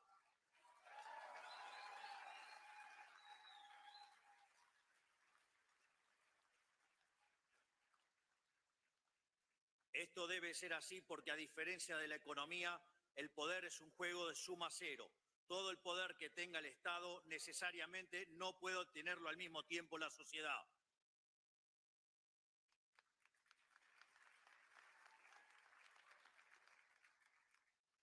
eso no creemos en soluciones parciales o compromisos de centro.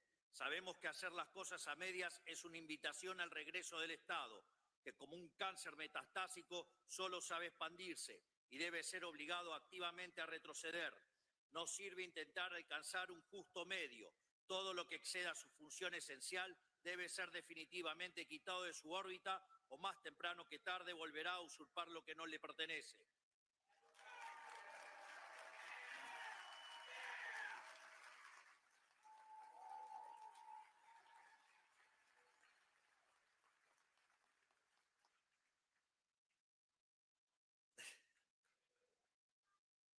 Sabemos que no es una tarea fácil. El Estado moderno tiene herramientas de sobras que han crecido en sofisticación con el paso del tiempo. No estamos hablando de un Estado obvio como el fascista o el comunista, sino de un Estado sutil e insidioso que avanza sobre el individuo a través del arte, de la propaganda y la infiltración cultural. O al menos así era hasta hace poco, ya que le resulta cada vez más difícil disimular su carácter totalitario. Hemos visto, por citar solo un ejemplo, que en ciertos países de Europa ciudadanos están siendo arrestados por expresarse en redes sociales.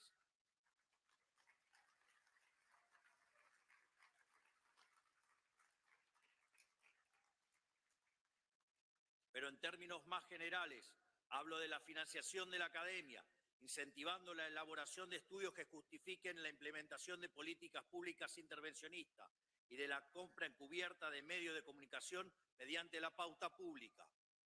Hablo de las múltiples ONGs que viven de nuestros impuestos, de los subsidios a la cultura para producir propaganda.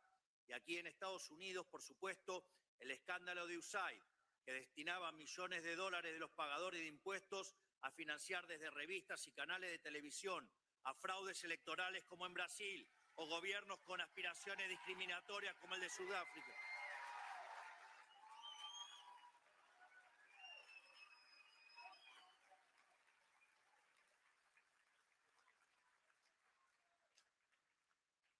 Como decía, gobiernos con aspiraciones discriminatorias como el sudafricano, entre tantas otras aberraciones, incluyendo la agenda de la paranoia climática, los excesos de la ideología de género y la investigación que derivó la creación del virus del COVID-19.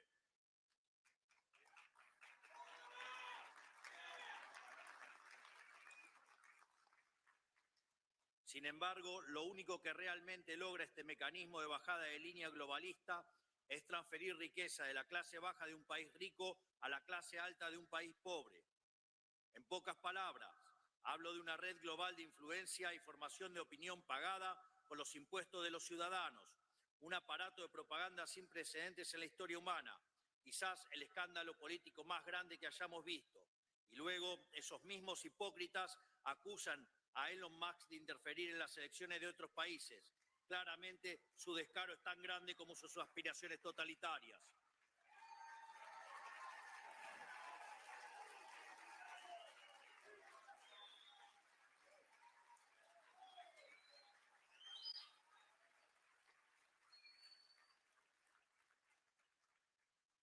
Y si ese nivel de colectivismo en sangre hubiera tenido soluciones, sus apologistas tendrían al menos algo a lo cual aferrarse. Pero ni eso. Esa fue históricamente la excusa de los estatistas del pasado, que la prosperidad llegaría mediante la administración racional de recursos por parte del Estado, recursos que el sector privado era incapaz de aprovechar. Pregunta, ¿y acaso quién maneja el sector público? ¿No son humanos? Sin embargo, hemos sido testigos de que a mayor expansión estatal, peor es la calidad de vida de la gente. No por nada Hayek dedicó su último libro a explicar este fenómeno, al cual llamó la fatal arrogancia.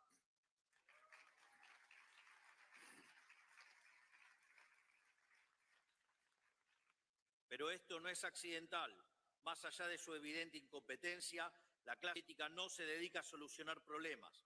Al fin y al cabo, un problema solucionado es un área de la que el Estado debe retirarse. Al contrario, la clase política se dedica a perpetuar los problemas y así vivir de ellos para siempre. Por eso viven creando problemas nuevos, instalándolos desde sus aparatos de propaganda para luego ofrecer a sí mismos como solución. ¿Y en qué consiste esa solución? En la implementación de regulaciones que causan todavía más problemas a ser solucionados por más regulaciones.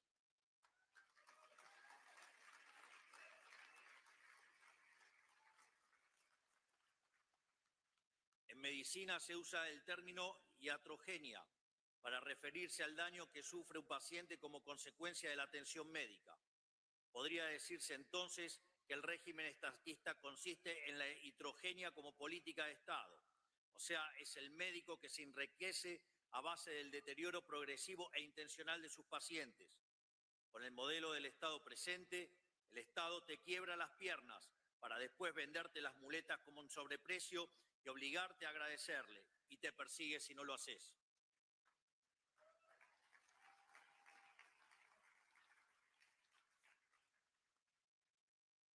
Como contrapunto, dicen algunos testimonios que en la medicina tradicional china, el médico familiar cobraba honorarios de forma constante por mantener a la familia sana. O sea, según la leyenda, cuando un miembro enfermaba, el médico dejaba de percibir los honorarios, viéndose incentivado a resolver la enfermedad de una forma eficiente y rápida. Imagínense tan solo pudiera funcionar así el Estado. Cuánta miseria nos hubiéramos ahorrado.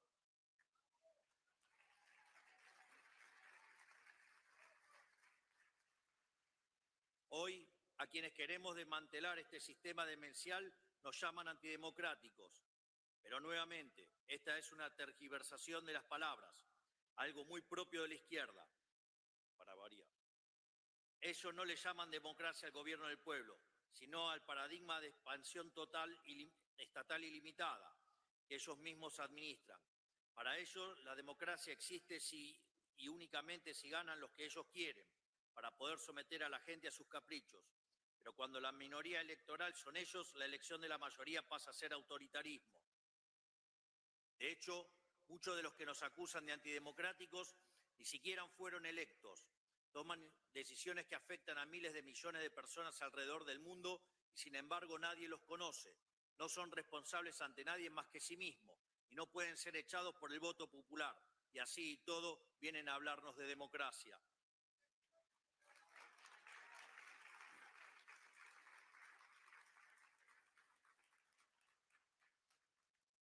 En fin, dicen que Trump y yo somos un peligro para la democracia, pero en realidad están diciendo que somos un peligro para ellos.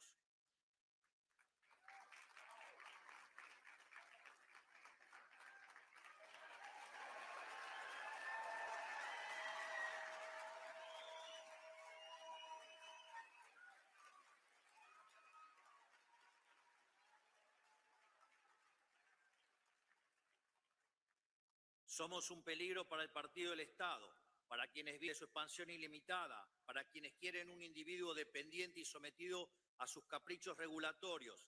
¿Y saben qué? Tienen razón, somos su peor pesadilla. Venimos por sus privilegios, habiendo sido elegidos por la mayoría de cada uno de nuestros pueblos, con el mandato claro de quitarles un poder que no les pertenece.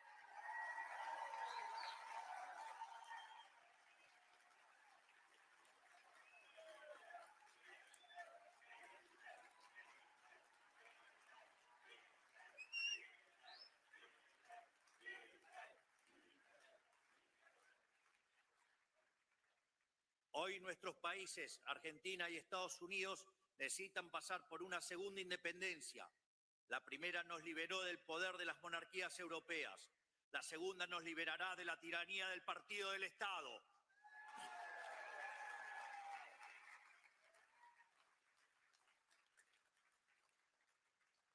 Por eso hemos puesto tanto esfuerzo en identificarlo, porque no se puede luchar contra lo que no se conoce. Y tener un enemigo bien definido es un aspecto fundamental de nuestra batalla cultural. Ahora ya lo conocemos, le hemos ganado en las elecciones y estamos en proceso de desarmar su leviatán, que es una herramienta de opresión perpetua.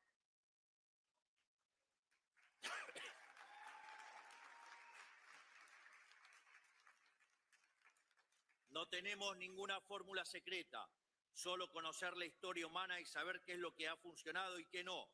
Por eso, con humildad, quiero reflexionar un poco sobre cómo venimos llevando adelante esta batalla.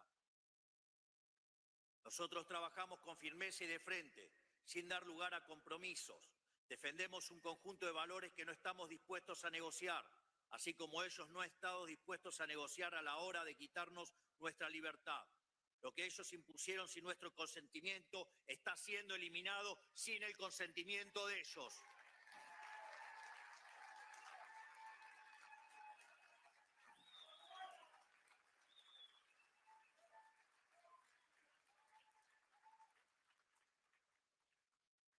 Por eso hemos pasado la motosierra por los sectores y atribuciones del Estado que consideramos superfluos, redundantes, innecesarios o directamente perniciosos para la sociedad.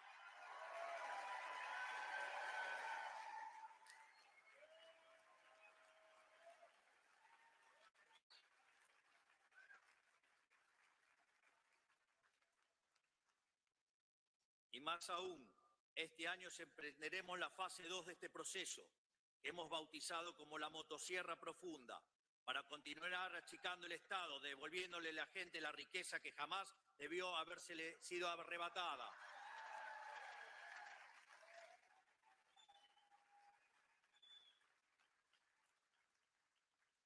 Lo interesante es que este proceso de justicia tiene un correlato político, porque por su naturaleza el partido del Estado se financió históricamente de gasto público mal asignado y de negocios turbios con el Estado. Por eso, achicar el Estado es cortarle la manguera a los clientes del Estado enquistado en él, que ejercían un feroz resistencia al cambio, valiéndose el dinero de los pagadores de impuestos para mantenernos subyugados.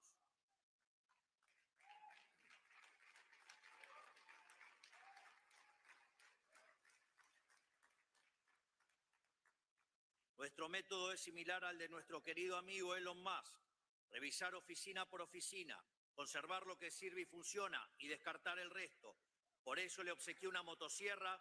Con nosotros nadie que no pueda justificar el costo de su salario en impuestos está a salvo.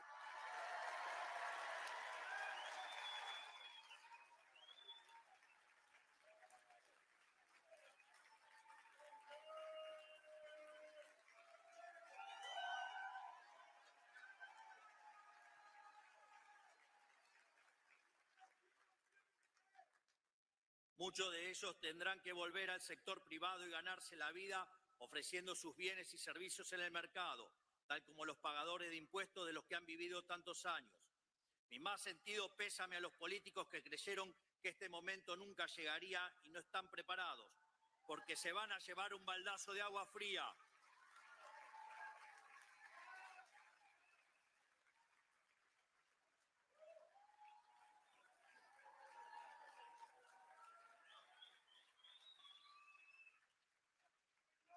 Por suerte para ellos, en toda desgracia hay una oportunidad. Y debido a nuestro avance de regulador, los salarios del sector privado seguirán subiendo, por lo que si hacen las cosas bien, podrán ser parte del progreso, pero lejos de la casta estatal.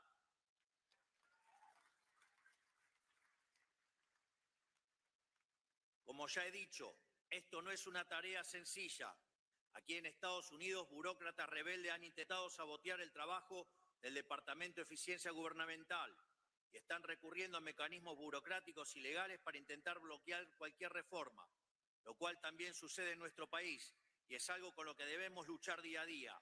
Pero nada de eso nos ha tomado por sorpresa.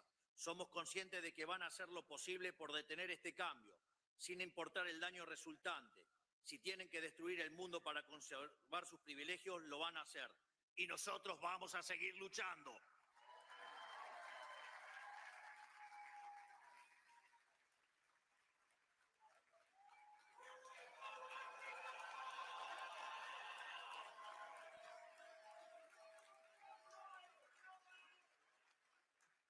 Pero hoy el problema se extiende más allá de las penurias a las cuales el modelo del Estado presente ha sometido a cada una de nuestras naciones individualmente.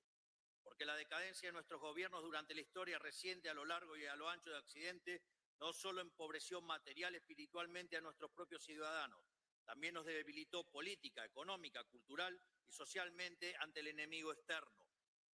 Nos volvió moralmente débiles y nos hizo vulnerables ante las peores expresiones de la barbarie, los peores enemigos de la libertad. Y a ellos no se les puede dar un centímetro, porque cuando huelen sangre avanzan envalentonados y sin piedad. Esto quedó demostrado durante los cobardes ataques perpetuados el 7 de octubre de 2023 en Israel, que costaron más de 1.000 inocentes y la captura de 251 personas.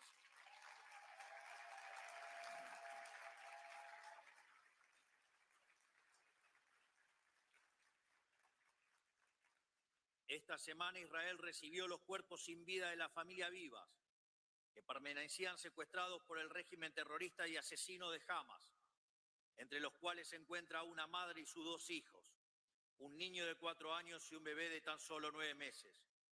Es tan inescrupuloso y sanguinario este régimen que, en el último gesto canallesco, no tuvieron mejor idea que exhibir burdamente sus ataúdes ante el vitoreo de una multitud sin el más mínimo respeto. Esto es lo que está en juego y no podemos darnos el lujo de fallar. Por eso es fundamental que las naciones que hemos abrazado las ideas de la libertad permanezcamos unidas y colaboremos unas con otras.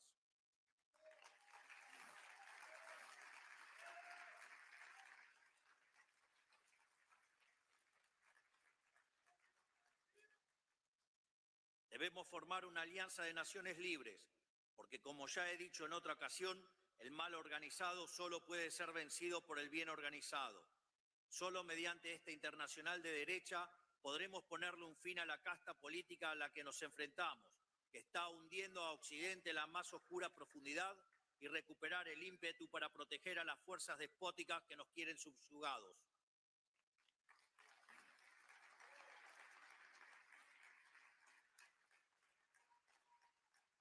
Por eso quiero también aprovechar para anunciar que Argentina quiere ser el primer país del mundo en sumarse a este acuerdo de reciprocidad que pide la administración Trump en materia comercial.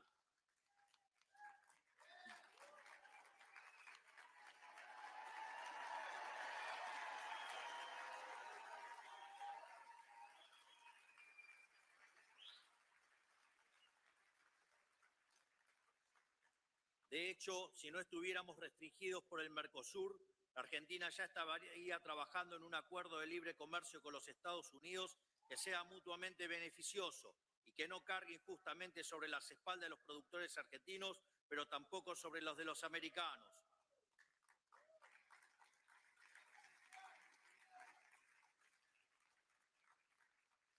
Esto es así porque solo trabajando juntos aquellos que queremos construir un mundo libre podremos salir adelante. Solo así podremos salir de la pesadilla del Estado omnipresente y así poder seguir haciendo lo que sabemos hacer como Occidente, poner a prueba los límites de lo posible, confiando en la creatividad de la sociedad y no en la discrecionalidad estéril de los burócratas.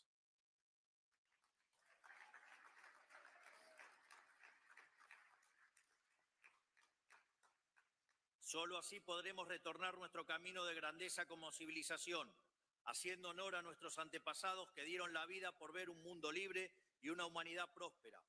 Solo así, finalmente, podremos reencontrarnos con nosotros mismos y volver a crear en aquello que nos hizo grande como civilización. Que Dios bendiga a la República Argentina, que Dios bendiga a los Estados Unidos y que las fuerzas del cielo nos acompañen. ¡Viva la libertad, carajo!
Ladies and gentlemen, please welcome White House Deputy Chief of Staff, Stephen Miller.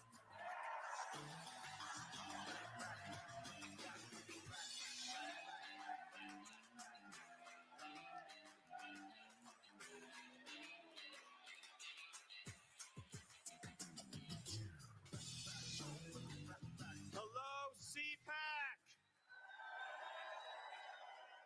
Who is ready in just a few short hours to hear from the man himself, our 47th president, Donald J. Trump? My friends, it has been a long road, has it not? It's been a long road. In these last 4 years, we felt every single painful minute.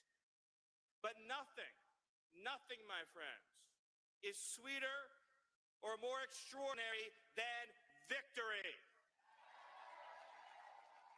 Who here has enjoyed the last 30 days of America's new golden age?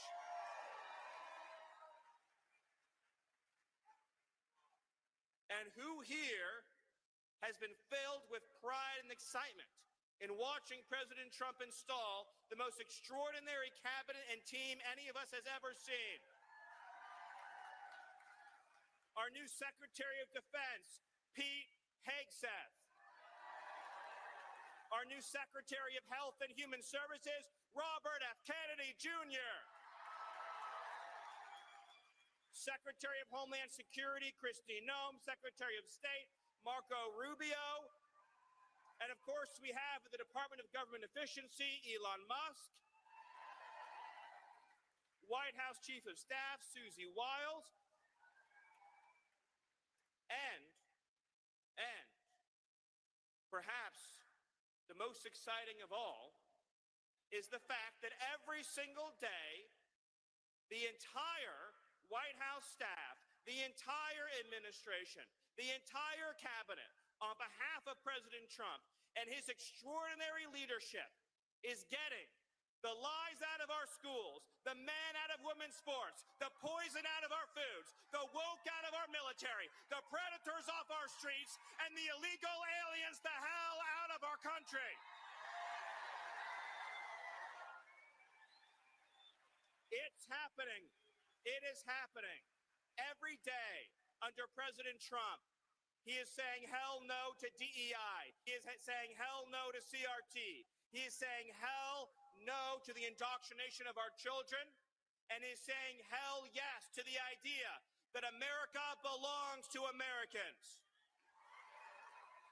A historic slate of executive orders have been issued by President Trump to reclaim control of this government, to reclaim control of our destiny, to reclaim control of our future, and to restore the idea that under a democracy, the entire federal bureaucracy works for President Trump and not the other way around.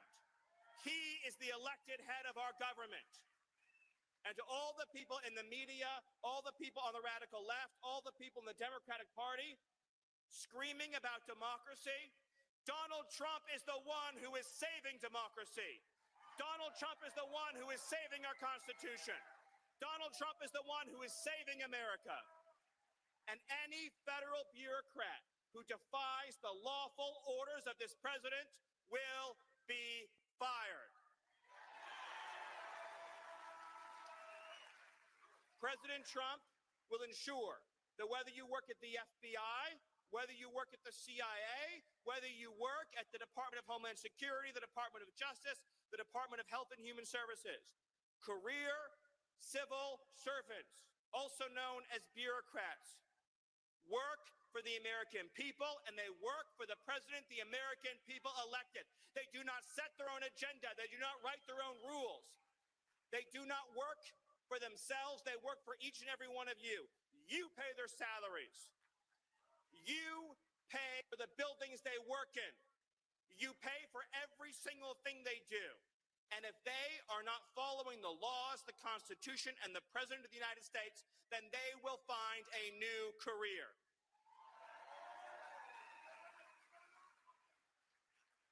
By the way, speaking of the FBI, who here is thrilled about Kash Patel?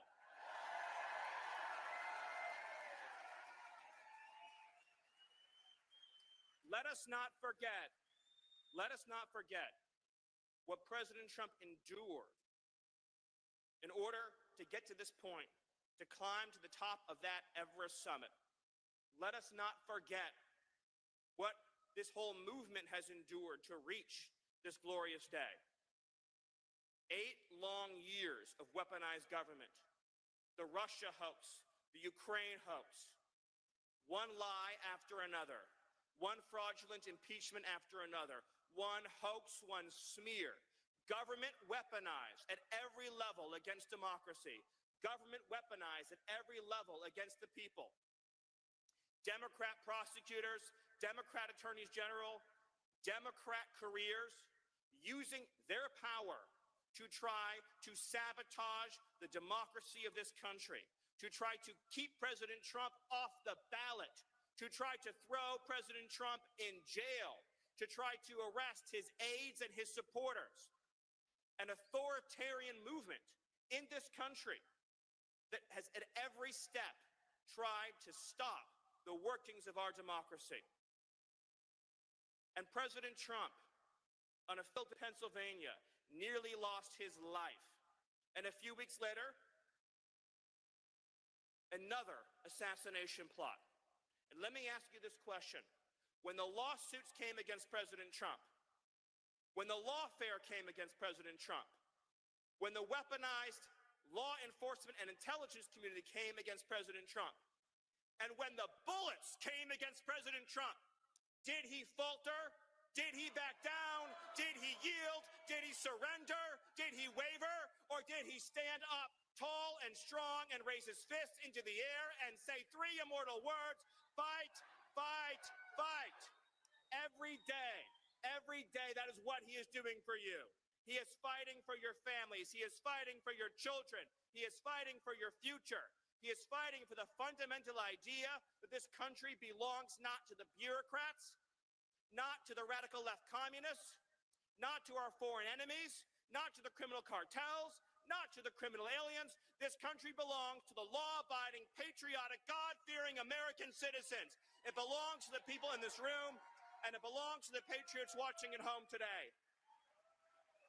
I want you to know that every single morning President Trump wakes up and he thinks about you. And all day long, as he's signing executive orders, as he's meeting with world leaders, as he is orchestrating and directing the actions of this government, he is thinking about you and your future. President Trump's heart beats for the American people. President Trump's heart beats for the American Republic. And President Trump's heart is filled with nothing but love and loyalty for this republic. No president has done more in 30 days than President Trump has done. But we need you to stay in the fight. It is not enough to celebrate the victories we've achieved thus far. Every single day, we need, and President Trump, our president, needs you to be involved in pushing this agenda forward, promoting every single victory, every success, every agenda item, being involved at every level of politics to keep driving forward. You think they're just going to give us our country back? You think they're just going to roll over, move out of the way, stop their scheming and their lying? Or do you think we are going to have to be on top of it every single day, focused every single day, driving forward every single day with unrelenting focus and passion? Because God gave us this country. Our founding fathers fought and died for this country. Generations of Americans have sacrificed and bled for this country, and we are not going to let the radical left, the communists, and the America haters take our country. It's not going to happen. Not now, not ever. But it's going to take everyone in this room to stand with President Trump each and every day, to stand by his side every single day as President Trump boldly and bravely leads us into this golden age. And if you do that, I promise you, if you support this president and his leadership vision and his command and his inspiration, I promise you that if we follow President Trump, then this is what our future will look like. The best economy in history, the strongest border in history, the proudest and most patriotic children in history, and the singlest future in history. And we will prove worthy of this moment. We will prove worthy of this period. We will prove worthy of this opportunity given to us by Almighty God. And I swear to you, and I promise you, and I pledge to you, it will all be worth it. And our children will grow up in a world where they can say, America is stronger, more incredible, more courageous, more united, more devoted, more committed, more incredible, more exceptional, prouder, and more amazing than it has ever been before, with the leadership and the vision and the drive of our President, Donald J. Trump.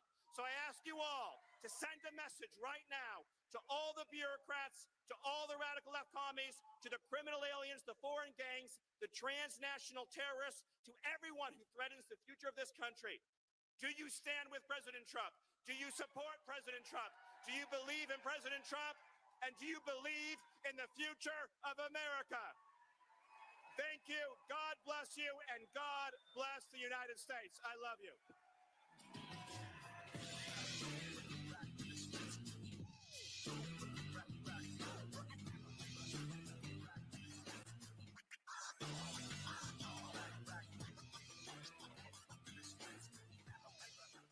The 47th President of the United States of America. And, you know, I wouldn't say Fox has been exactly perfect. Fox has been a big difference of Fox between now and what it was 4 years ago, as you know.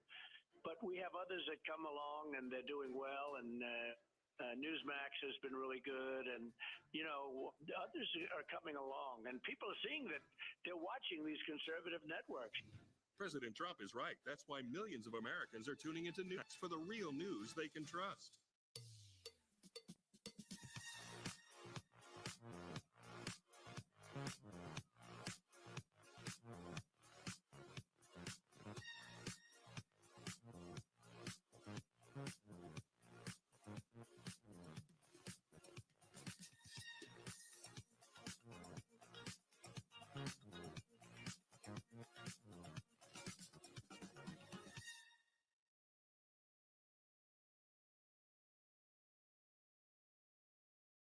Every institution today is under attack. The home, the church, the government. And many people are asking, what is the truth? Jesus Christ claimed to be ultimate truth. Are you willing to face the truth? Do you think the MKUltra project ever actually ended? The Central Intelligence Agency is actively involved in mind manipulation. We all answer to one God and one Savior, and He's there to change your life for the better.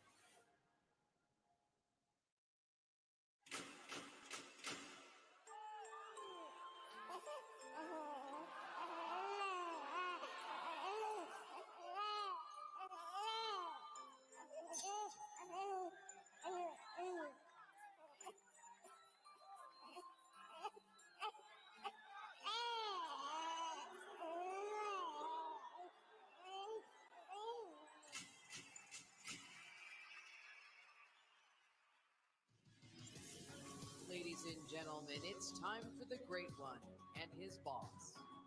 Please welcome, from the Mark Levin Show, Mark Levin, and from America First Legal, Julie Strauss-Levin.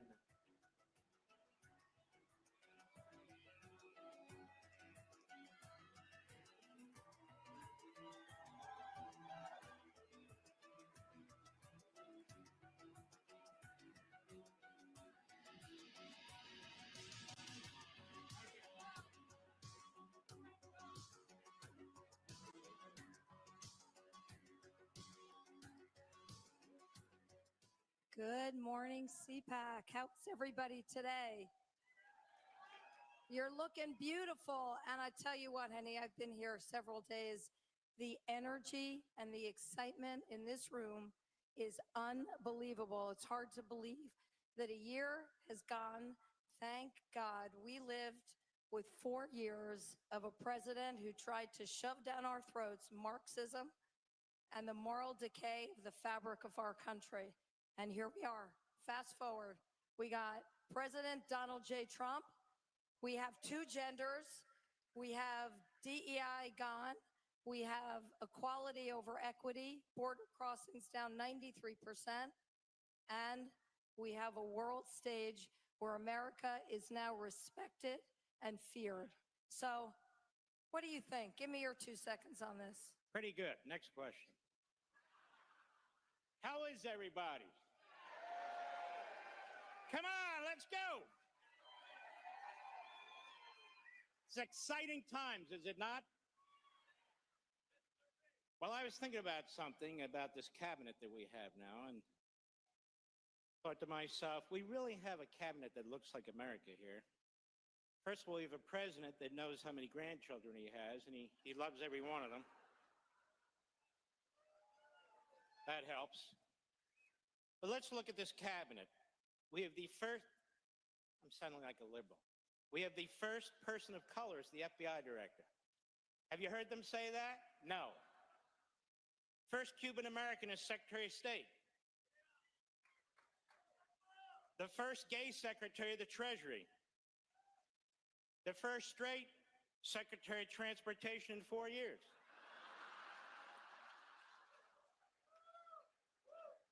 We have one of the highest ranking African Americans, Elon Musk.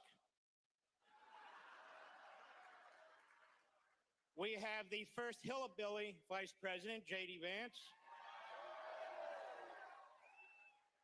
We have the first Secretary of Defense who isn't 114 years old.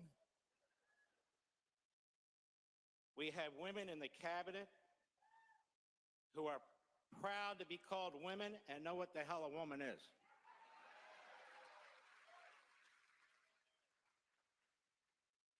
And then there's Donald Trump, who's on course of being the greatest president, if not modern history, all history. Look what he's done in 4 weeks. Bravo, bravo. Give a round of applause. And one other thing about Donald Trump. I told Donald Trump this at a Hanukkah party a few years ago. He's the greatest friend Israel's ever had. So are you, by the way, and I want to thank you for that. He's the greatest friend Jews have ever had, so we have the first Jewish president in American history, too. Looks like America, that cabinet. So speaking of that, first of all, I want to do a real sincere shout out to Mercy and Max Schlapp, because their steadfast support of Israel is seen throughout this conference and day in and day out at CPAC. So we really need to thank them for that. It's really, really huge. You know, there used to be a time that depravity, murder, brutality was not acceptable to either party, when Republicans and Democrats alike were determined to eradicate the enemy. But here we are after an October 7, where we really learned what today's Democrat Party is. It's the Republican Party, it's conservatives, it's Jews, it's Christians who really care about what's going on in Israel and are appalled at the heinous acts that happened on October 7th. It's the Republicans, it's the conservatives, it's Donald J. Trump who have said Israel must conquer, Israel must win, Israel must do what it needs to do, not just to defend, but to go on offense and get rid of the enemy. So I just want to remind everybody that a year ago, I interviewed the father of a hostage victim at that time, Sagid Deckelhen, and here we are a year later. He's out. But, honey, I want you to talk about what we saw the other day with 4 bodies coming out of Israel and the joy that was exhibited by the Palestinians in Gaza as these coffins were shown. These bastards must be eradicated. It's that simple. You don't take a 9-month-old baby and a 4-year-old little boy and their mother and torture them, strangle those kids with your bare hands, chop up their bodies so nobody they think will notice. Remember when that mother was being pulled with her kids and she knew? The people doing this are subhumans. They are rabid. They're not animals. Animals don't do this. Donald Trump knows this. These are the same people who attacked us on 9/11. These are the same people who decapitated 70 black Christians in a Congo church 48 hours ago. All of them. This is the enemy. It's not about land. It's not about borders. It's not about any of that. They seek to extinguish us,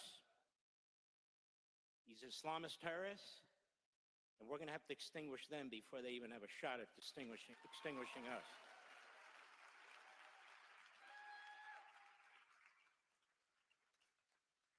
Another thing, constitutional crisis. Give me a break. The Democrat Party that hates the founders, that is pushing CRT, the 1619 Project, that tells us the Constitution's too old and too white. The Democrat Party that doesn't believe in the First, Second, Fifth, Sixth, Ninth, 10th, 14th Amendments. The Democrat Party that doesn't believe in separation of powers. We don't need lectures from them about the Constitution of the United States. That's number one.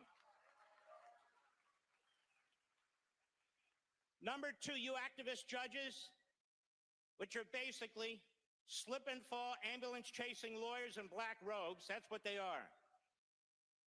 You either act like judges or get the hell off the bench.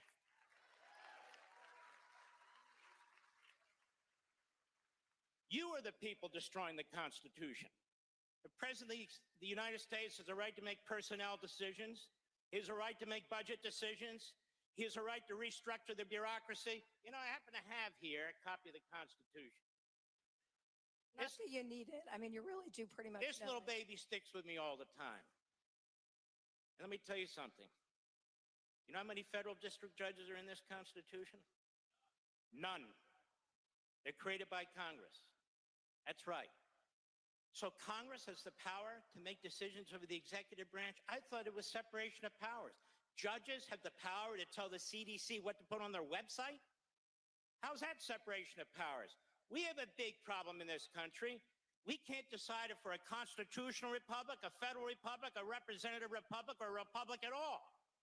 And the truth is that if they have their way, the people who are worried about the Constitution, first of all, what Constitution are they worried about? The old Soviet Constitution? Because they're sure as hell not worried about our Constitution, that I can tell you. You can't be a Marxist, Islamist, or radical leftist and support the Constitution of the United States. You just can't.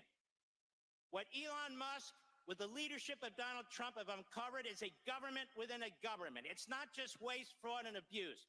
It is a subterranean government that is spending trillions of dollars to push a radical left agenda. And we have no help from you in the media who are attacking the very people who are uncovering the bloat and the spending and the waste and the criminality. Why the hell aren't you uncovering it? That's your damn job. Well, and it's the same media that likes to avail itself of the First Amendment, right, when it's convenient. So, yeah. AP and the corporate media, it says freedom of the press. It doesn't say freedom of the corporate press, okay? President of the United States can decide which press he wants in the press room and which he doesn't. Who died and gave you permanent seats in the press room? NBC and ABC and CBS? Besides, we don't get news from you people. I wrote a whole book on it called Unfreedom of the Press.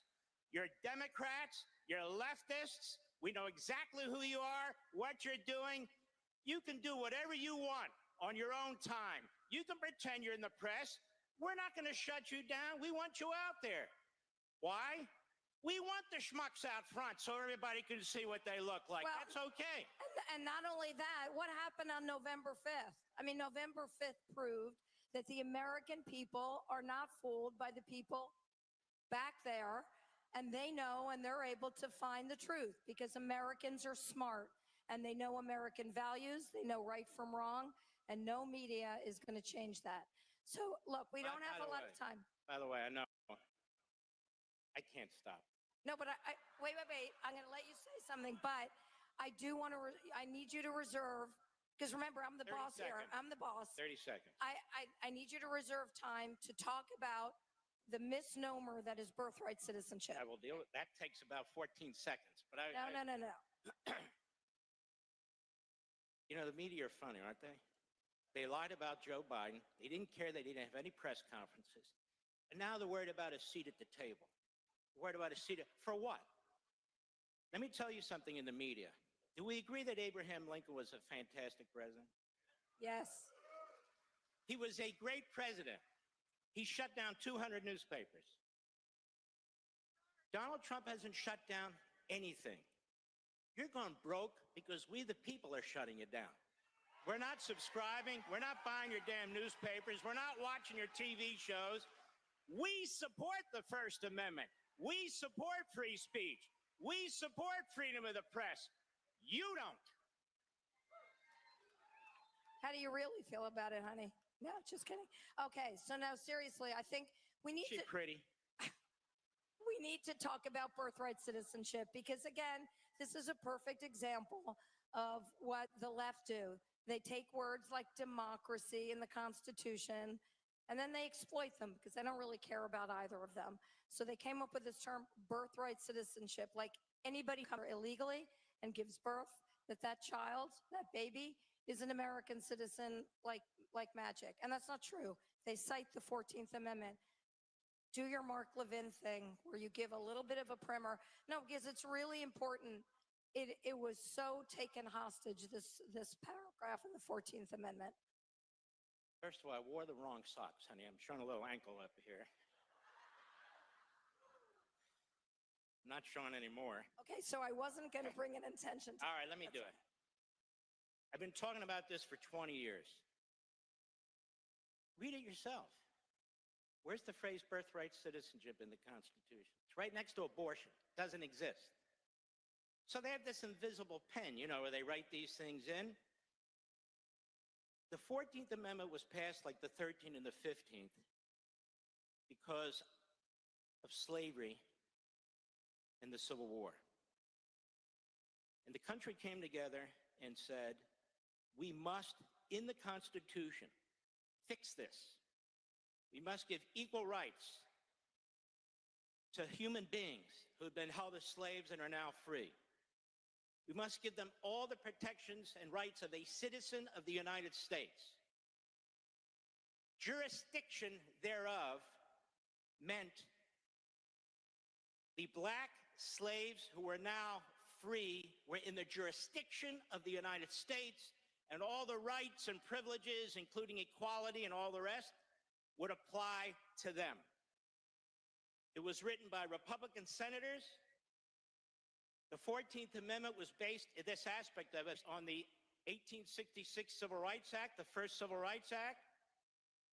Andrew Johnson, who was then president after the assassination of Lincoln, was a Democrat. He refused to sign that Civil Rights Bill. So they overrode him and they said, we need to enshrine this in the Constitution of the United States. That provision applied to black people who were freed from slavery and were still being abused in the old Confederacy. And that amendment was passed by 3/4 of the state legislatures, including southern states that were told, if you don't vote for this, you're not coming back into the Union. We know what they meant.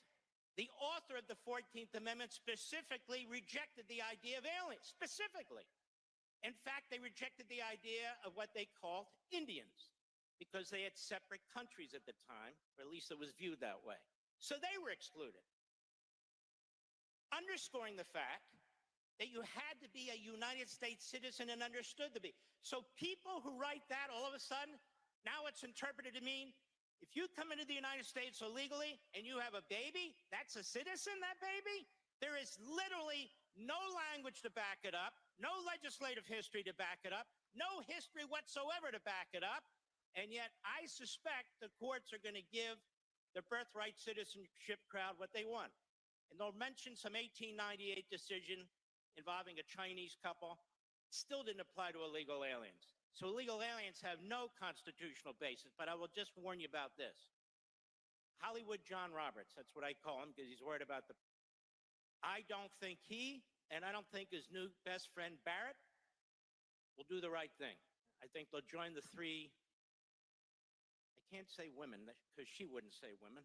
They won't join. That's okay. You can say it. Go for it. Two of the non-males and one of the males. I think that's a five that worries me. But just understand, your Constitution does not provide for birthright citizenship. Period. So I just want to add one little fine point because you said a lot. You said a lot there.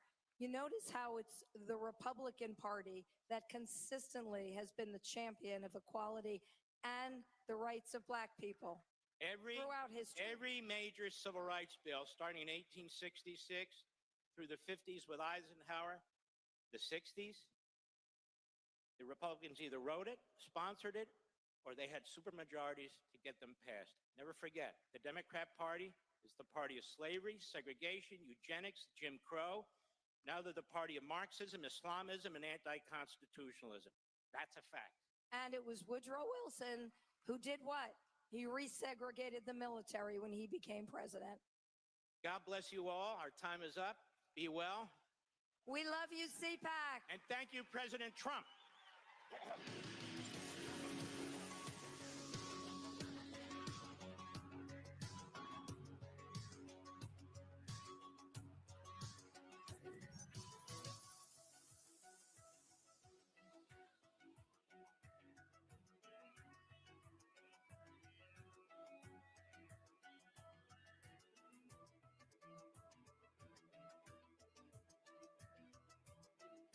In a time when the very fabric of our nation seemed under siege, one organization was willing to fight for America's principles and defend our children's future. Joining me now, Terry Schilling, president of the American Principles Project. This is what happens when tolerance goes too far. It's a bit shocking to hear Democrats talk about them losing the culture war. After all, they started it. You're denying reality. You're denying them the care that they need.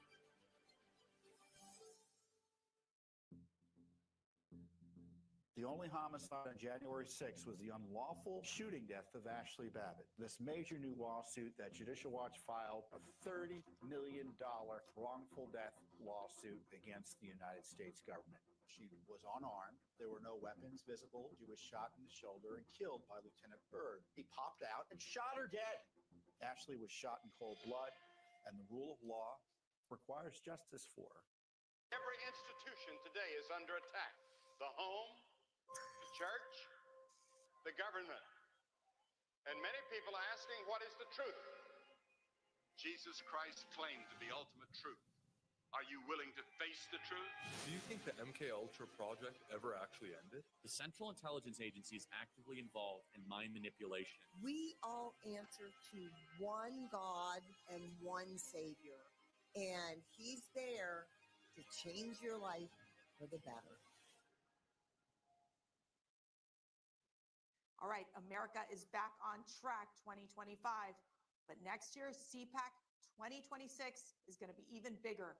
Go get your tickets now. Go to cpac.org and join the movement. As I think it was President Reagan said, we're from the government. We're here to help. I think you all know that I've always felt the 9 most terrifying words in the English language are, I'm from the government and I'm here to help. We're from the government. We're here to help. I, Donald John Trump, do solemnly swear. President Trump is back in the White House. Donald Trump won the presidency. Donald Trump has taken back America. I actually started quite a while ago in CPAC, and I enjoyed it so much that I came back for a second one, then a third, then I said, what the hell, let's run for president. Matt said, it's like 5 years ago, 6 years ago. He says, you should run for politics. He's the one who said, you should run for the presidency of the United States. It is my honor to introduce to CPAC 2017 our president, Donald Trump. First of all, I want to thank Matt Schlapp and his very, very incredible wife and boss, Mercedes, who have been fantastic friends and supporters and so great when I watch them on television defending me. Nobody has a chance. I love this place. Love you people. You never stop fighting for America, and I will never, ever stop fighting for you. We know that there are still more records to be shattered, new summits to be scaled, more triumphs to be realized, and more amazing history just waiting to be written. The American adventure has only just begun. God bless America, and we will see you next year. Thank you very much.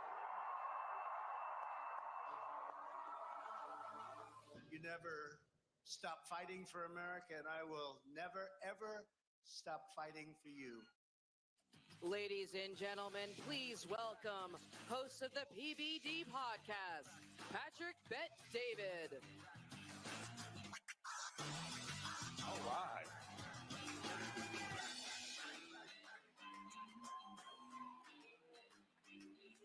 How you doing? How you feeling?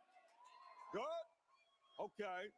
I got the lunchtime slot, which means some of you are either eating or wanting to go eat, but I do have a message for you. How you doing? Yes, it's great to be with you. How many of you here watch or listen to the PBD podcast? I'm curious. Okay, it's a good amount. All right, so I got a simple message for you with the limited time that I have here for you. First of all, it's an honor to be here at CPAC. This is my first time being here. Just had a chance to speak with Matt and Mercedes, incredible people. It's incredible to be around you, especially the fact that the person you wanted to win won in 2024, which is a very big deal. I got a question for you. Can you think about the two things tyrants fear? Let me ask the question one more time. What would you say are the two things tyrants running a country fear? What are the two things? First thing they fear is you and I having guns to protect ourselves. The second thing they fear is you and I having a megaphone to express ourselves. Now, I want you to think about this. In the last 3 weeks, I've interviewed two different people. One of the ones I had on the podcast 3 weeks ago, he flew in the entire time he was nervous. He was a former founder of the IRGC, the Islamic Revolutionary Guard Corps. He started the IRGC with Khomeini in 1979. 3 months after I was born, I was living in Iran, and I brought him on the podcast. For many years, we've been wanting to have this man to come on the podcast, but obviously he doesn't want to come because directly and indirectly, millions of people died because of this man. If you go on Google, you type in founder of IRGC, you'll see his name and Khomeini's name. I bring him on. It's a little bit uncomfortable.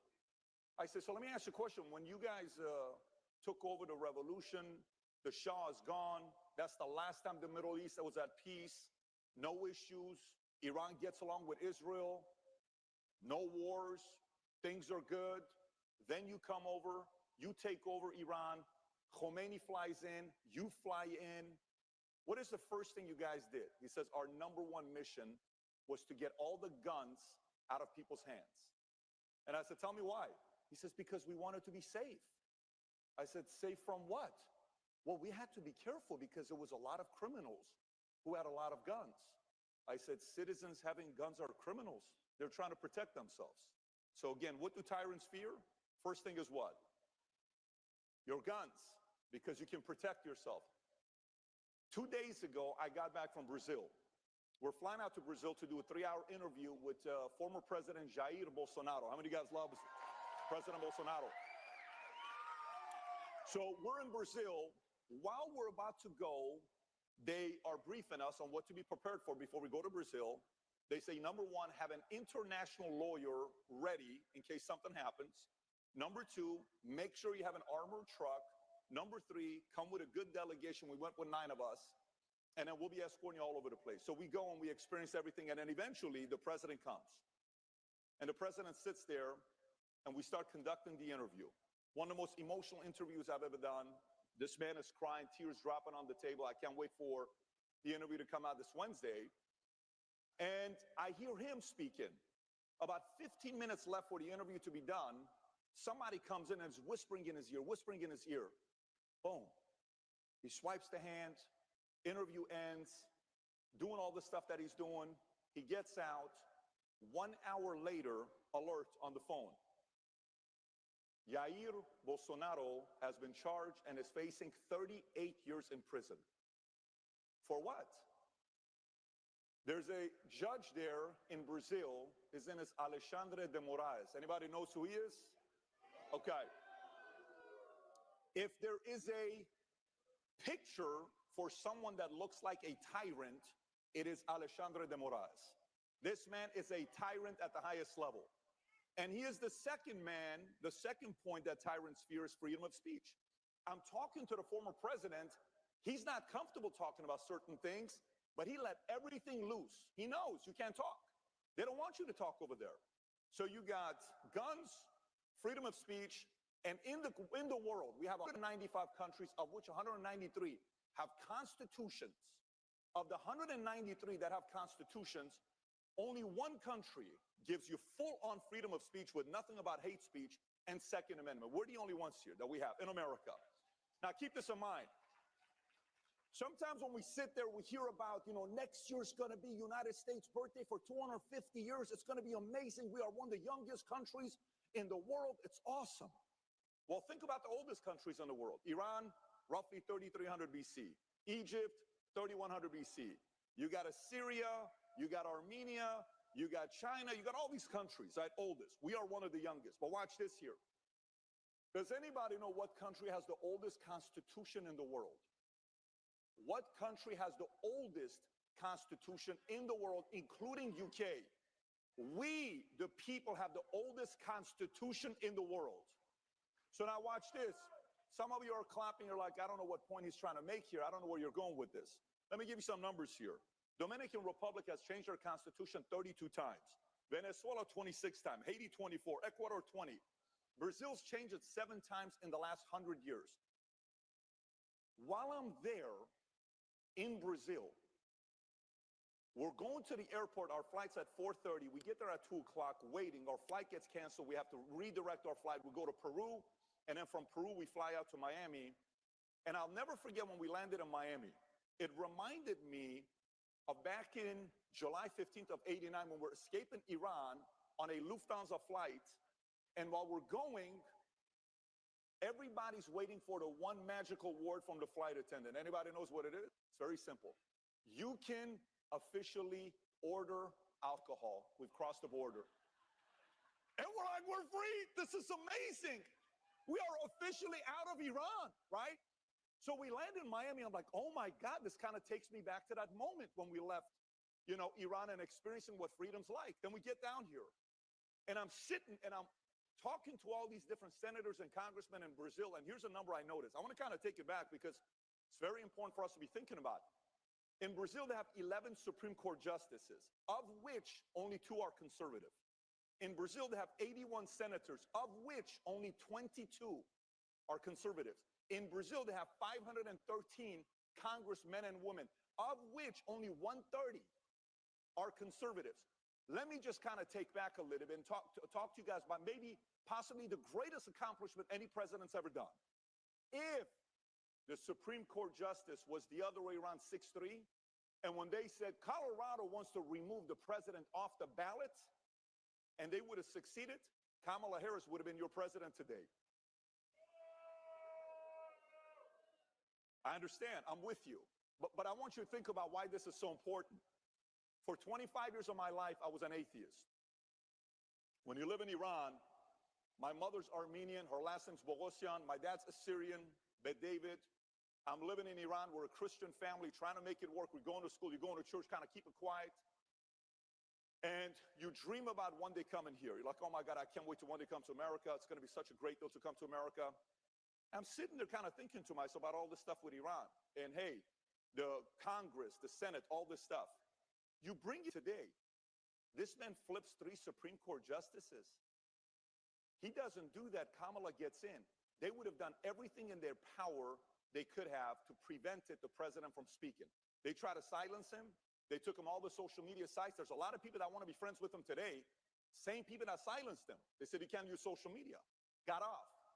Then you go from there, you dream about coming to America, and you sit there, you think about it, you say, oh my God, I cannot even believe the fact that I'm living in a country like this where you and I, as an atheist, you're like, maybe God this, I don't know about this. People are dying in Iran. I'm in a refugee camp in Germany for a year and a half. You come to the States, I'm a regular guy going to school. Then all of a sudden I join the Army. I go to the 101st Airborne Division Air Assault.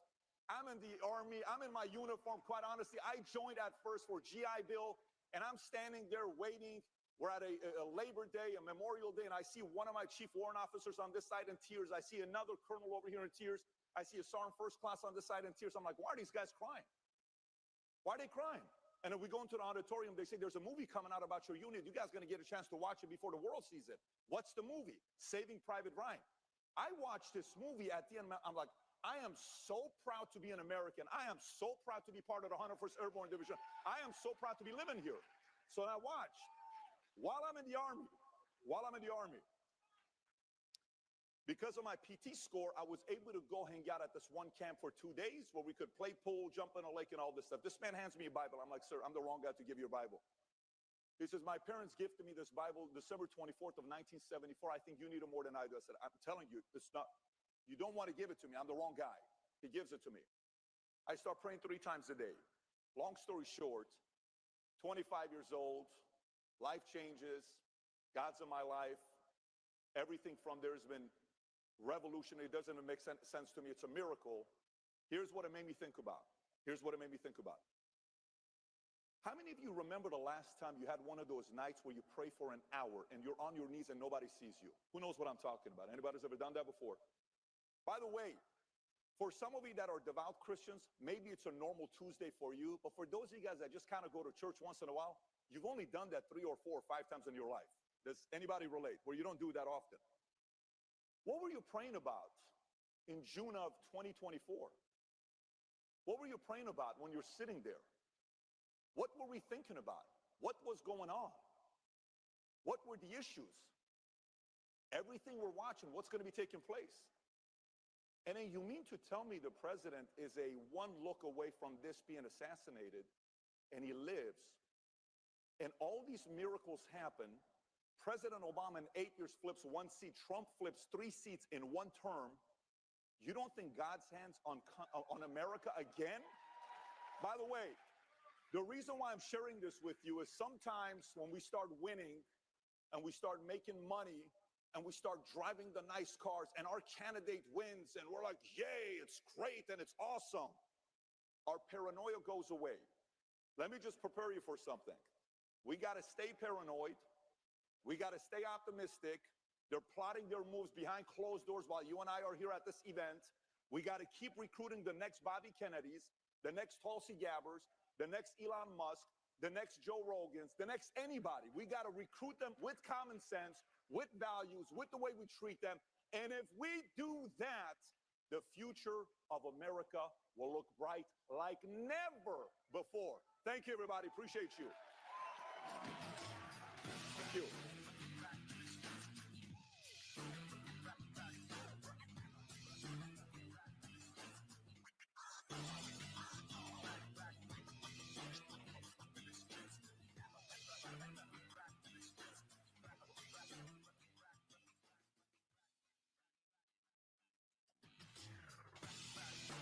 Ladies and gentlemen, please welcome U.S. Secretary of the Interior, Doug Burgum.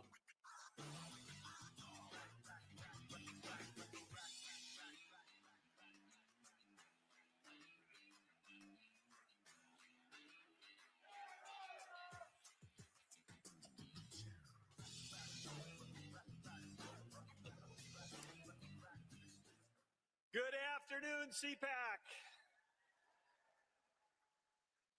So great to be with you. We are gathered here today at a historic time, and in a few hours, you're going to have an opportunity to hear from a very historic president. Here's a name you probably haven't heard of, Buddy Melgus, Olympic gold medal sailor from Zenda, Wisconsin, grew up on a small, teeny little lake in Wisconsin. How did a kid from a small little lake in Wisconsin go on to become an Olympic sailor? He became an Olympic gold medal sailor because he understood you never have to recover from a great start. So I've got a few questions for you. In our entire U.S. history, which president has been to the greatest start in history?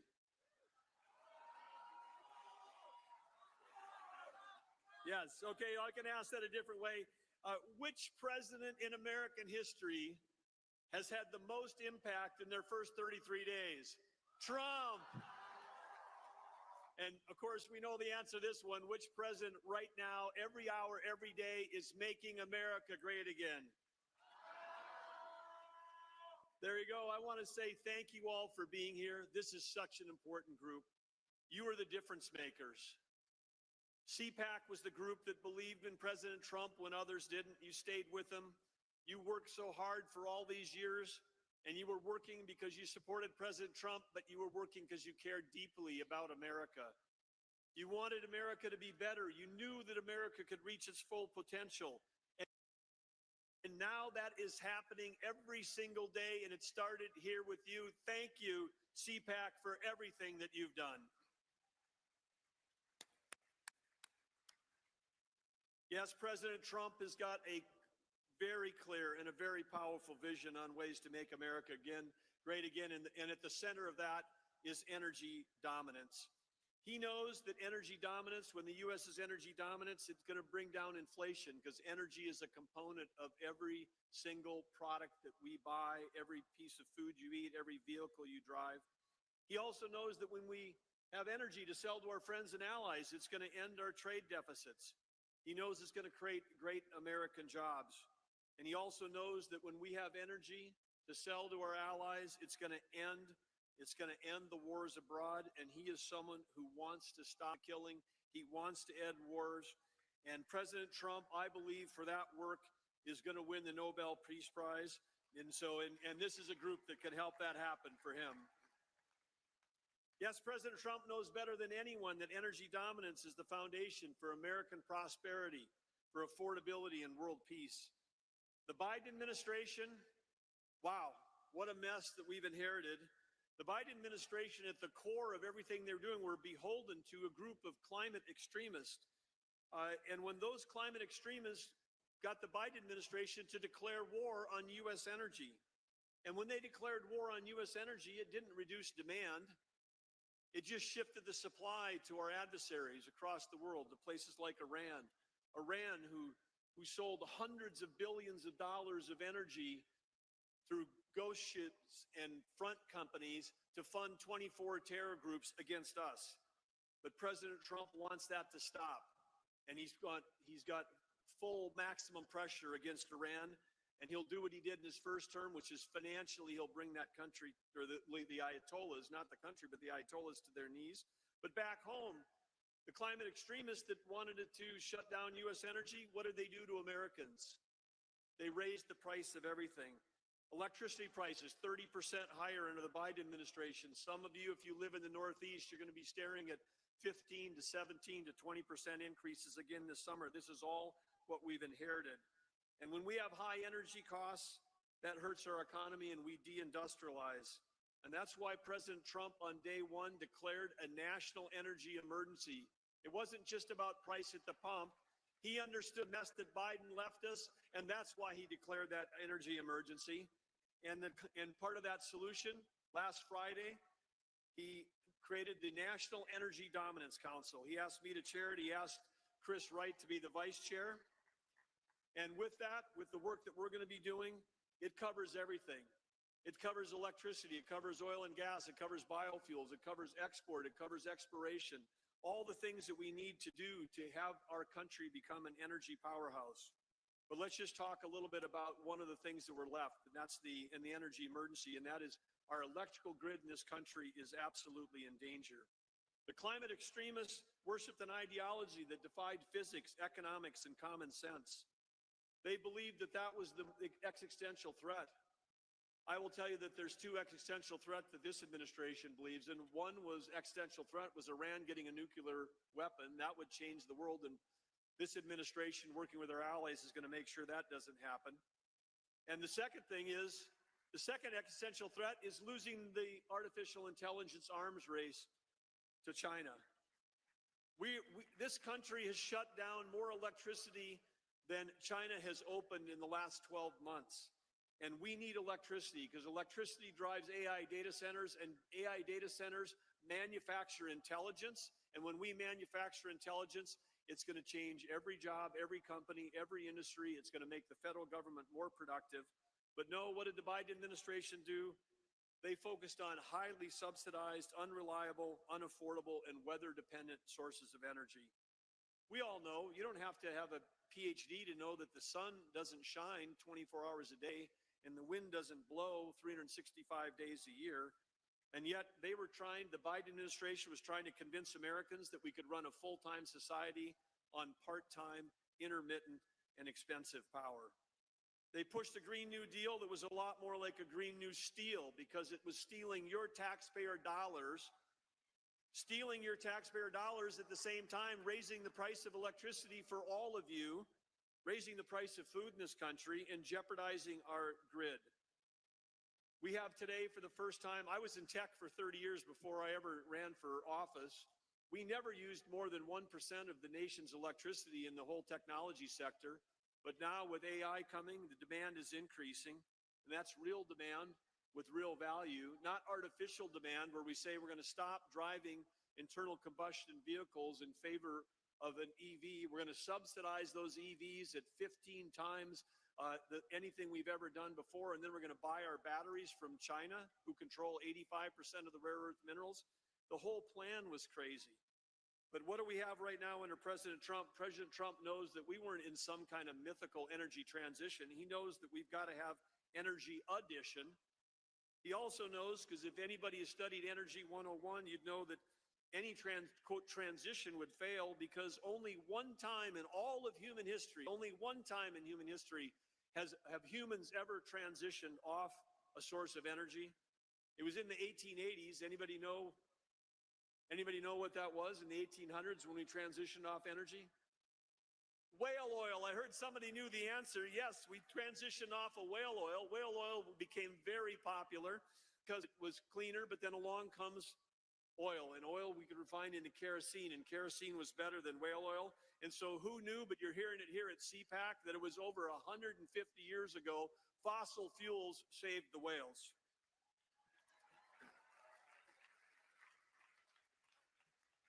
And I think we've got some T-shirt merch experts here in this room, and I just think that could make a great slogan on a T-shirt, by the way. But President Trump's got a plan for energy dominance that's going to help drive us forward. All of you know that we've got $36.5 trillion of debt because we hear it over and over again. But has anybody ever come on this stage and told you how much America's assets are? No, because nobody knows what they are. And the Biden administration is playing hide the ball. But in the Trump administration, we're going to build that balance sheet. And we have trillions and trillions of dollars worth of natural resources. And we're going to make sure that we understand that our assets far exceed the debt that we have.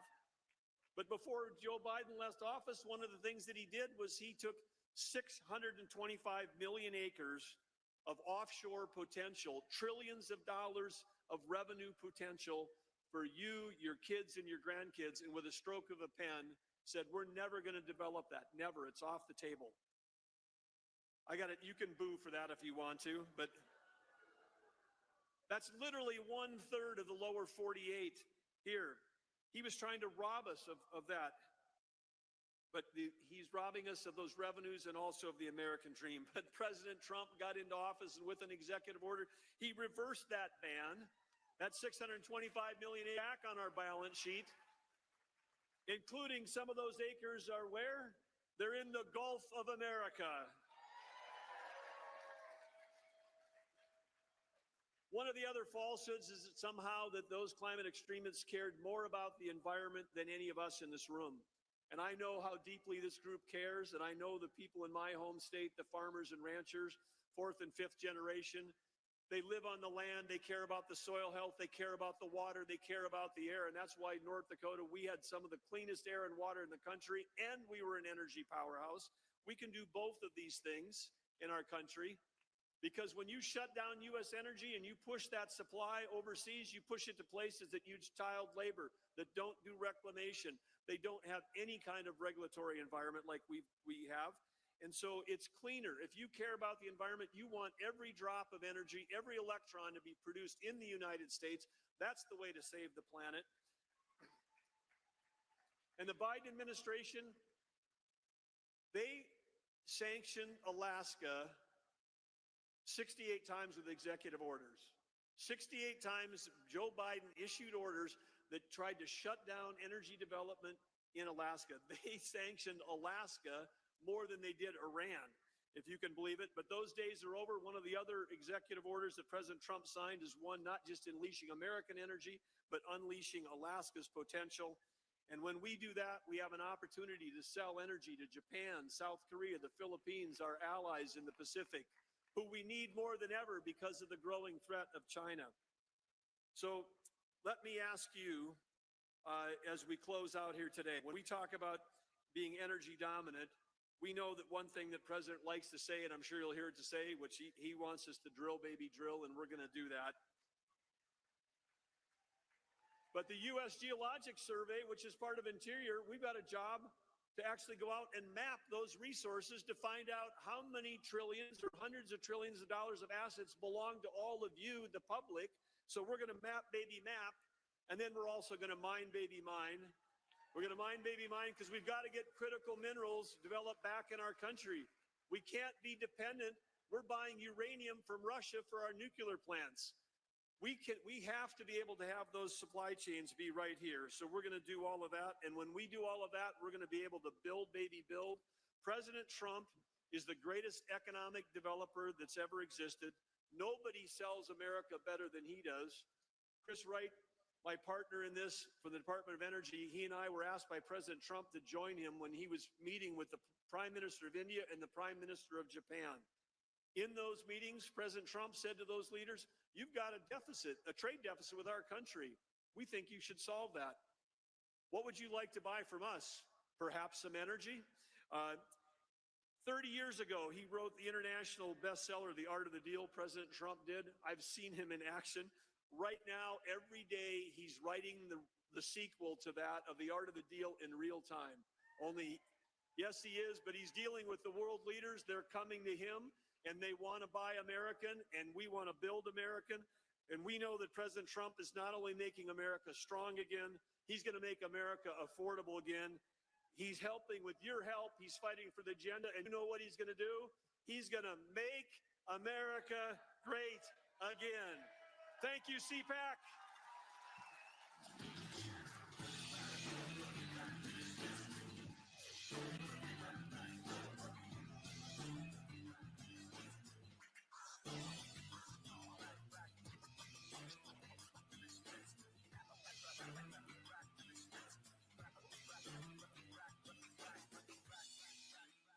I switched.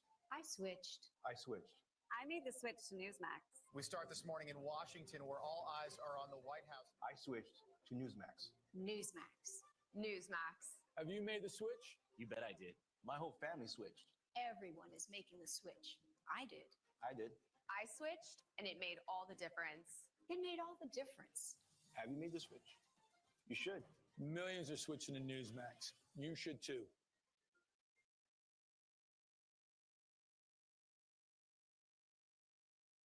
America is under attack. Our families are being crushed under the politics of a radical agenda. But moms have had enough. We are standing up and we are fighting back. This is our battle. This battle is every bit as important as the Revolutionary War because we fight for the same thing. Moms for America is a national movement of moms reclaiming our culture for truth, family, freedom, and the Constitution. I think Moms for America is exactly on track and is doing the right thing for the future of our country and our children. Like, Moms for America is going at the heart of the issue. I want to go on the record and say I'm for Moms for America, and I'm especially for Moms for America. But I am honored to join Moms for America today as we speak out against the horrific mandates. With a national network of over 500,000 mothers, Moms for America is one of the fastest growing movements of women in the country. Well, the most dangerous place in all of nature is between a mama bear and her baby cub. We are the change. No matter what, no matter where, and no matter how difficult the obstacles are that are facing us and our families, we will not give up and we will not give in. So if not now, then when? If not you, then who? Welcome to the Momland Revolution.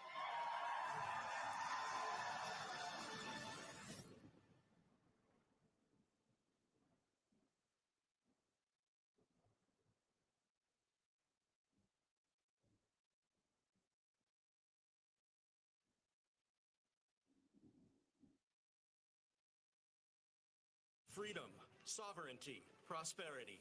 The Patriots for Europe Foundation is on a mission to make Europe great again. Globalist elites have led Europe into a dead-end street. Violent crime has surged because of mass immigration. The Green Deal has put the future of the European economy at risk. Fake NGOs and the massive bureaucracy in Brussels are interfering in our democracies. Patriots must take action. We bring analysis. We organize debates. We build the network of patriots to challenge the woke narrative head on. Patriots for Europe Foundation.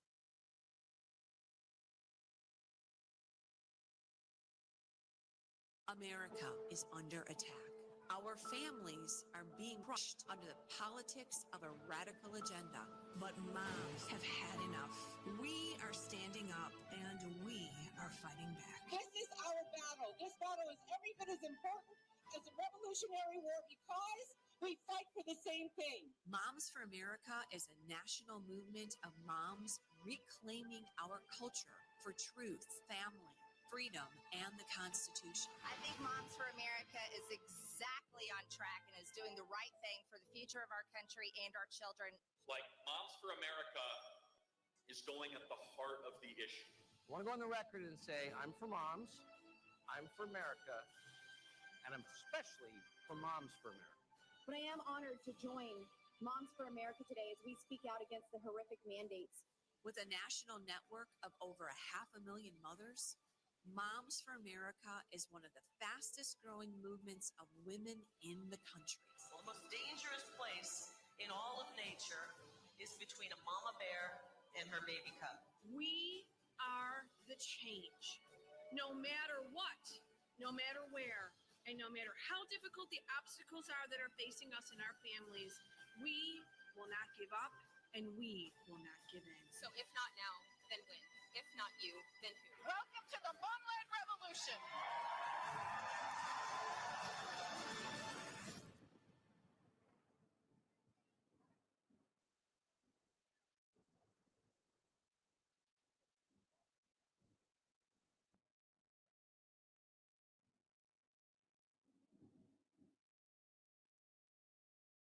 Every institution today is under attack. The home, the church, the government. And many people are asking, what is the truth? Jesus Christ claimed to be ultimate truth. Are you willing to face the truth?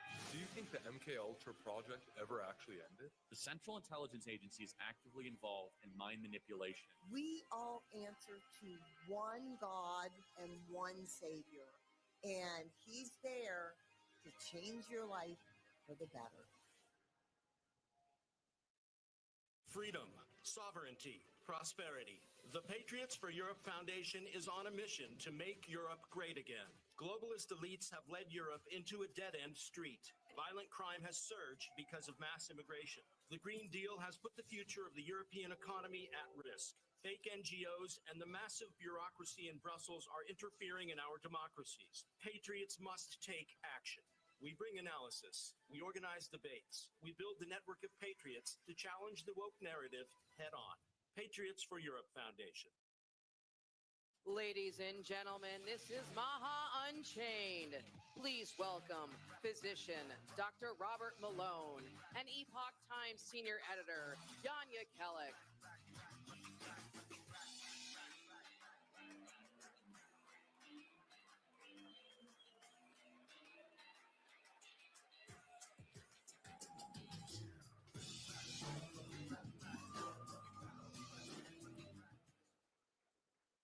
Wow, Dr. Robert Malone, one of the most, everybody, bring it up for Dr. Robert Malone. Probably one of the best known contrarian voices during the COVID pandemic, arguing for rational policy during the pandemic. but I know him best as a rancher of horses and emus. And welcome my friend Jan Jekielek. You may remember that I spoke about Jan's leadership in the Epoch Times at CPAC 3 years ago.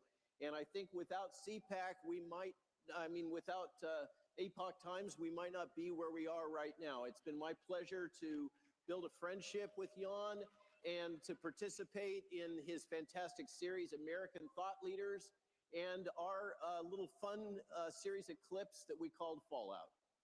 That's right.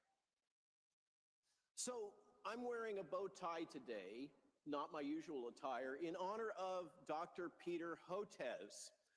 You'll recall that Peter Hotez last December darkly muttered about the fact that as soon as President Trump was in office, there was going to be a series of virus outbreaks, of threatening viral events that were going to cause him a lot of grief, and to focus on responding to those. But instead, what we have is two amazing things that happened on the same day. Well, so who here noticed that the new HHS secretary is Robert F. Kennedy Jr.? Two things happened that day. First, Robert F. Kennedy Jr. was sworn, and second, there was an executive order signed by President Trump that established a commission to look at child chronic disease. A 1-2 punch that, in our view, is kind of revolutionizing the future of health. Robert. I agree. So what is this thing, MAHA? Make America Healthy Again. What does that really mean? Those of us that have kind of been in the sausage-making process have a pretty good sense, but let's go to what President Trump has defined as MAHA in this amazing executive order. And what he's laid out, the mission he's laid out for my friend, your friend too, Bobby Kennedy, this amazing new secretary of HHS that, can you believe this? He's both a bodybuilder and a biohacker. That's what we have as our secretary. And so what is MAHA? A key factor in this is a refocusing of the entire government health enterprise from a focus on disease treatment to a focus on health promotion. And I really recommend that all of you take a moment to read President Trump's executive order creating the MAHA Commission, which is across government. It even includes Treasury. It's an amazing document in which he talks about the crisis of health in America, the crisis of chronic disease in America, but in particular, it zeroes in on Bobby Kennedy's sweet spot, protecting the health of children in America. It talks about child's health. It talks about an epidemic we have now of all kinds of chronic diseases, including autism in our children. And it talks about the over-medication with Ritalin and all these other drugs. We're basically drugging our children into obedience and oblivion using these agents, getting them to be complacent in the schools so they don't cause trouble, making it easier to control them. That has got to stop.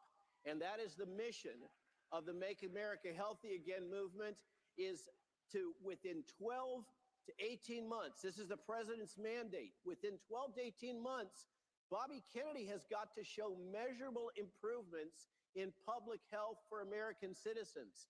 Now that is a tall order. And to do that, he's got to let loose, frankly, he's got to let loose the dogs of war. He's got to let loose the whole federal bureaucracy, transform it, and take this new leadership team that he's created under Donald Trump's direction and completely radically transform CDC, FDA, NIH, work with his partners at USDA to enable the health of Americans, and particularly the health of Americans' children. So, but Bobby Kennedy, Bobby Kennedy did not work alone, and MAHA was actually something that existed in America already. a kind of subculture, one that I didn't even know very much about, that I discovered on American thought leaders, throughout COVID. All these people that had been, hit by reality in some way. Maybe they had that had been vaccine injured. Maybe they were poisoned by something. And millions and millions of Americans basically were not, many of us were just simply not aware that there was this growing movement of people that were looking at root causes of health. And Bobby was kind of a central figure in this. So him coming in as the HHS secretary, I mean, this is the in terms of budget, the largest of the departments. Yes, right? well, except for defense. But China went through a Maha movement itself at one point in time. Isn't that right? And what happened? 100%. And so this is what dawned on us as we were preparing for this session.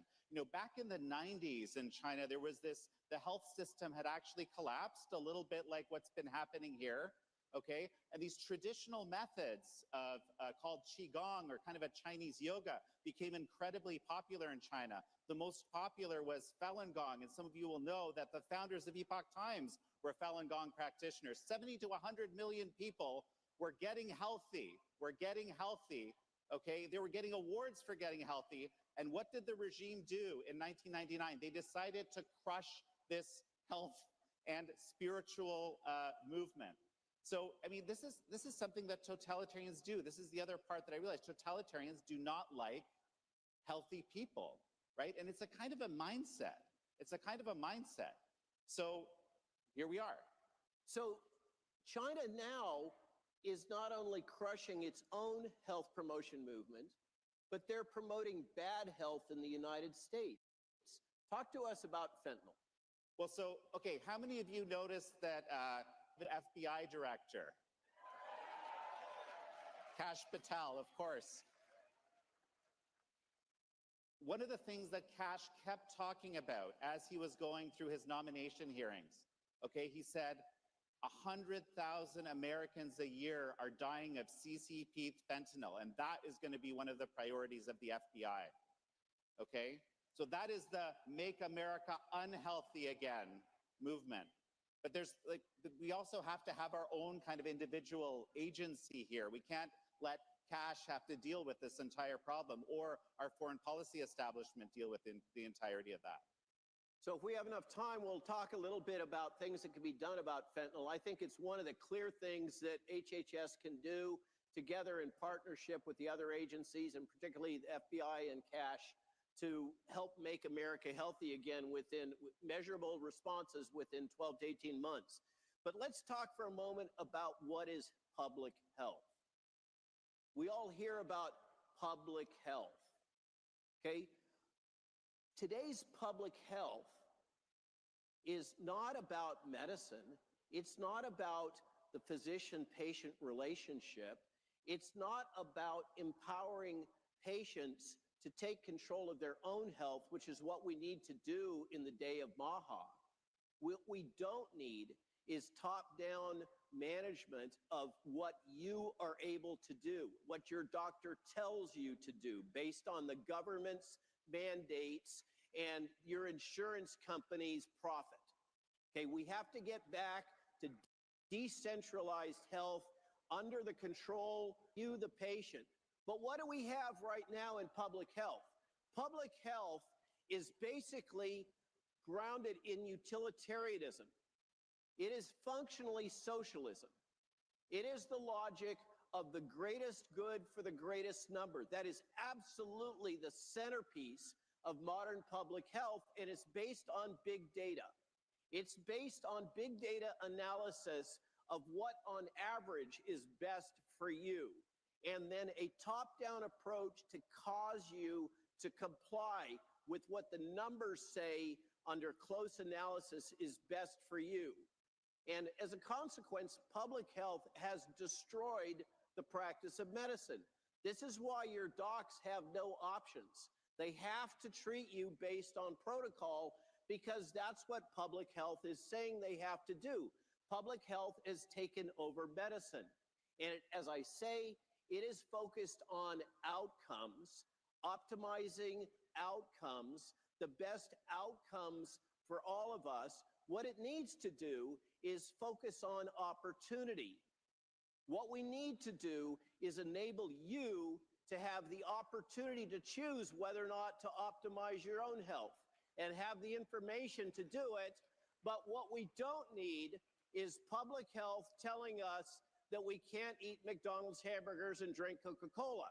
What we need is the information so that you can make an informed decision about what you eat and what you do to manage your health, not to tell you and micromanage you about what your choices have to be. And the bottom of this, and think about this, okay? Inalienable individual rights. One of the core things America is based on, a core element of freedom. This approach, this CCP, Chinese Communist Party approach, what happened during COVID? They locked down. They used the totalitarian method. They used the collective rights method. What's apparently going to be better for the greater good. But what happens when you use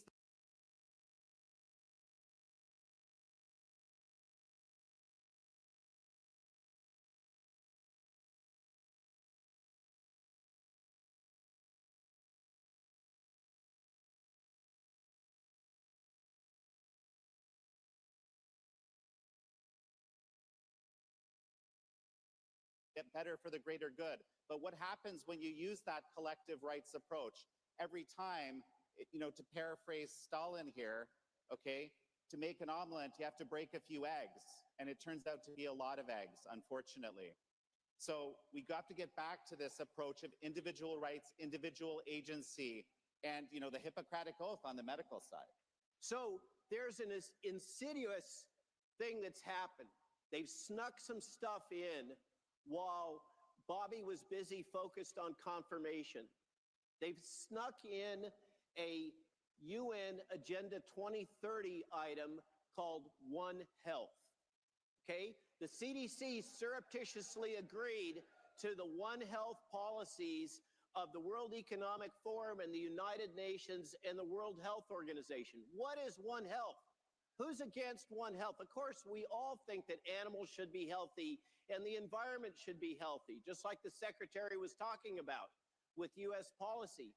But in One Health, your health is equivalent to the health of animals. Your health is equivalent to the health of a lab rat. And, I had somebody post the other day, we put out an essay today about One Health and what it really means. And they said, hey, I'll be glad to sacrifice a lab rat if I can have a focus on my grandmother and improving her standard of living. In One Health, the health of animals and the health of the environment are considered equivalent to the health of humans. And this has now been slipped in this policy that's right up there with the Green New Deal while the new administration was distracted. Something that was in progress for 2-3 years under the Biden administration, they managed to sneak in. They managed to sneak in the new director of pandemic preparedness, a veterinarian who is the associate dean of One Health at Texas A&M, before Bobby even had a chance to sit in the chair. And this is what Bobby really needs your help with. This is what Maha needs your help with, is he is going to be up against an entrenched bureaucracy that is going to fight him tooth and nail every step of the way.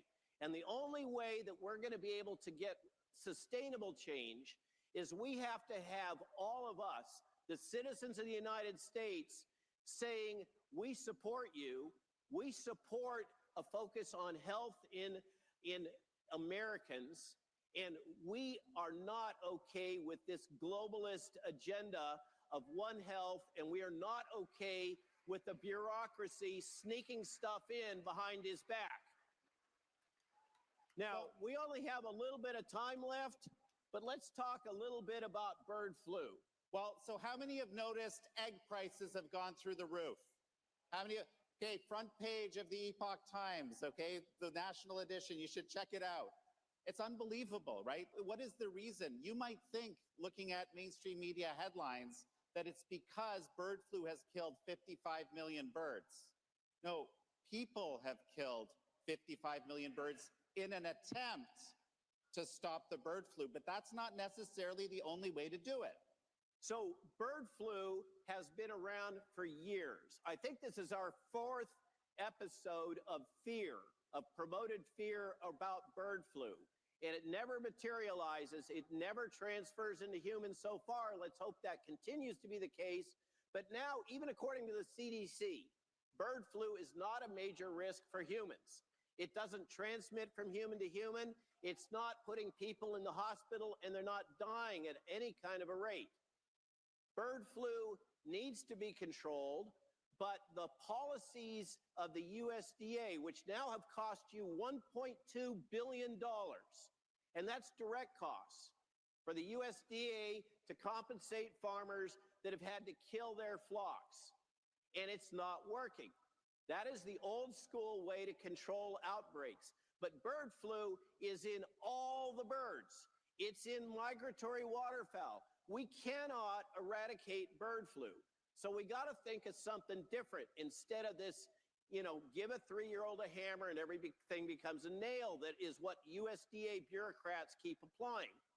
I argue that instead of vaccinating chickens with a zoetis mismatched leaky bird flu vaccine, heard anything like that before? Say COVID, okay, which will drive the evolution of more vaccine-resistant bird flu strains. We need to rethink this whole strategy. And what I advocate, and I can tell you, I hear rumor that this is being actively considered in the administration right now, and we may hear some announcements about this, is there's going to be a rethinking of how we approach this.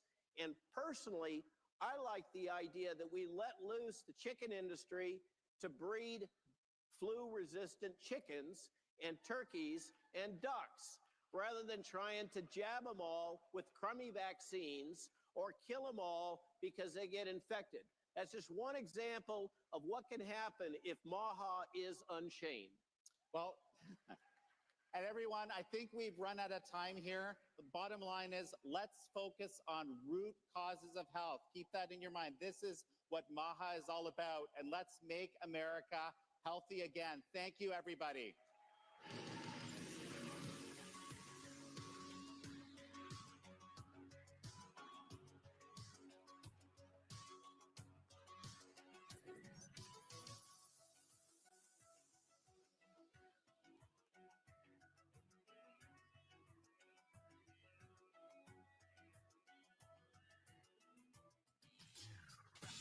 Ladies and gentlemen, it's time for the CPAC straw poll. Please welcome CPAC Chairman Matt Schlapp, and from McLaughlin and Associates, Jim McLaughlin. This way I can follow.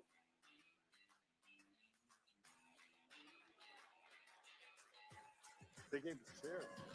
Huh? Not chairs.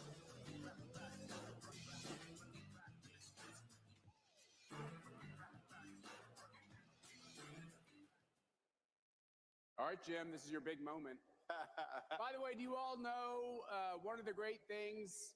Can we just start off by saying a warm round of applause to the fantastic competence of the Trump for President campaign.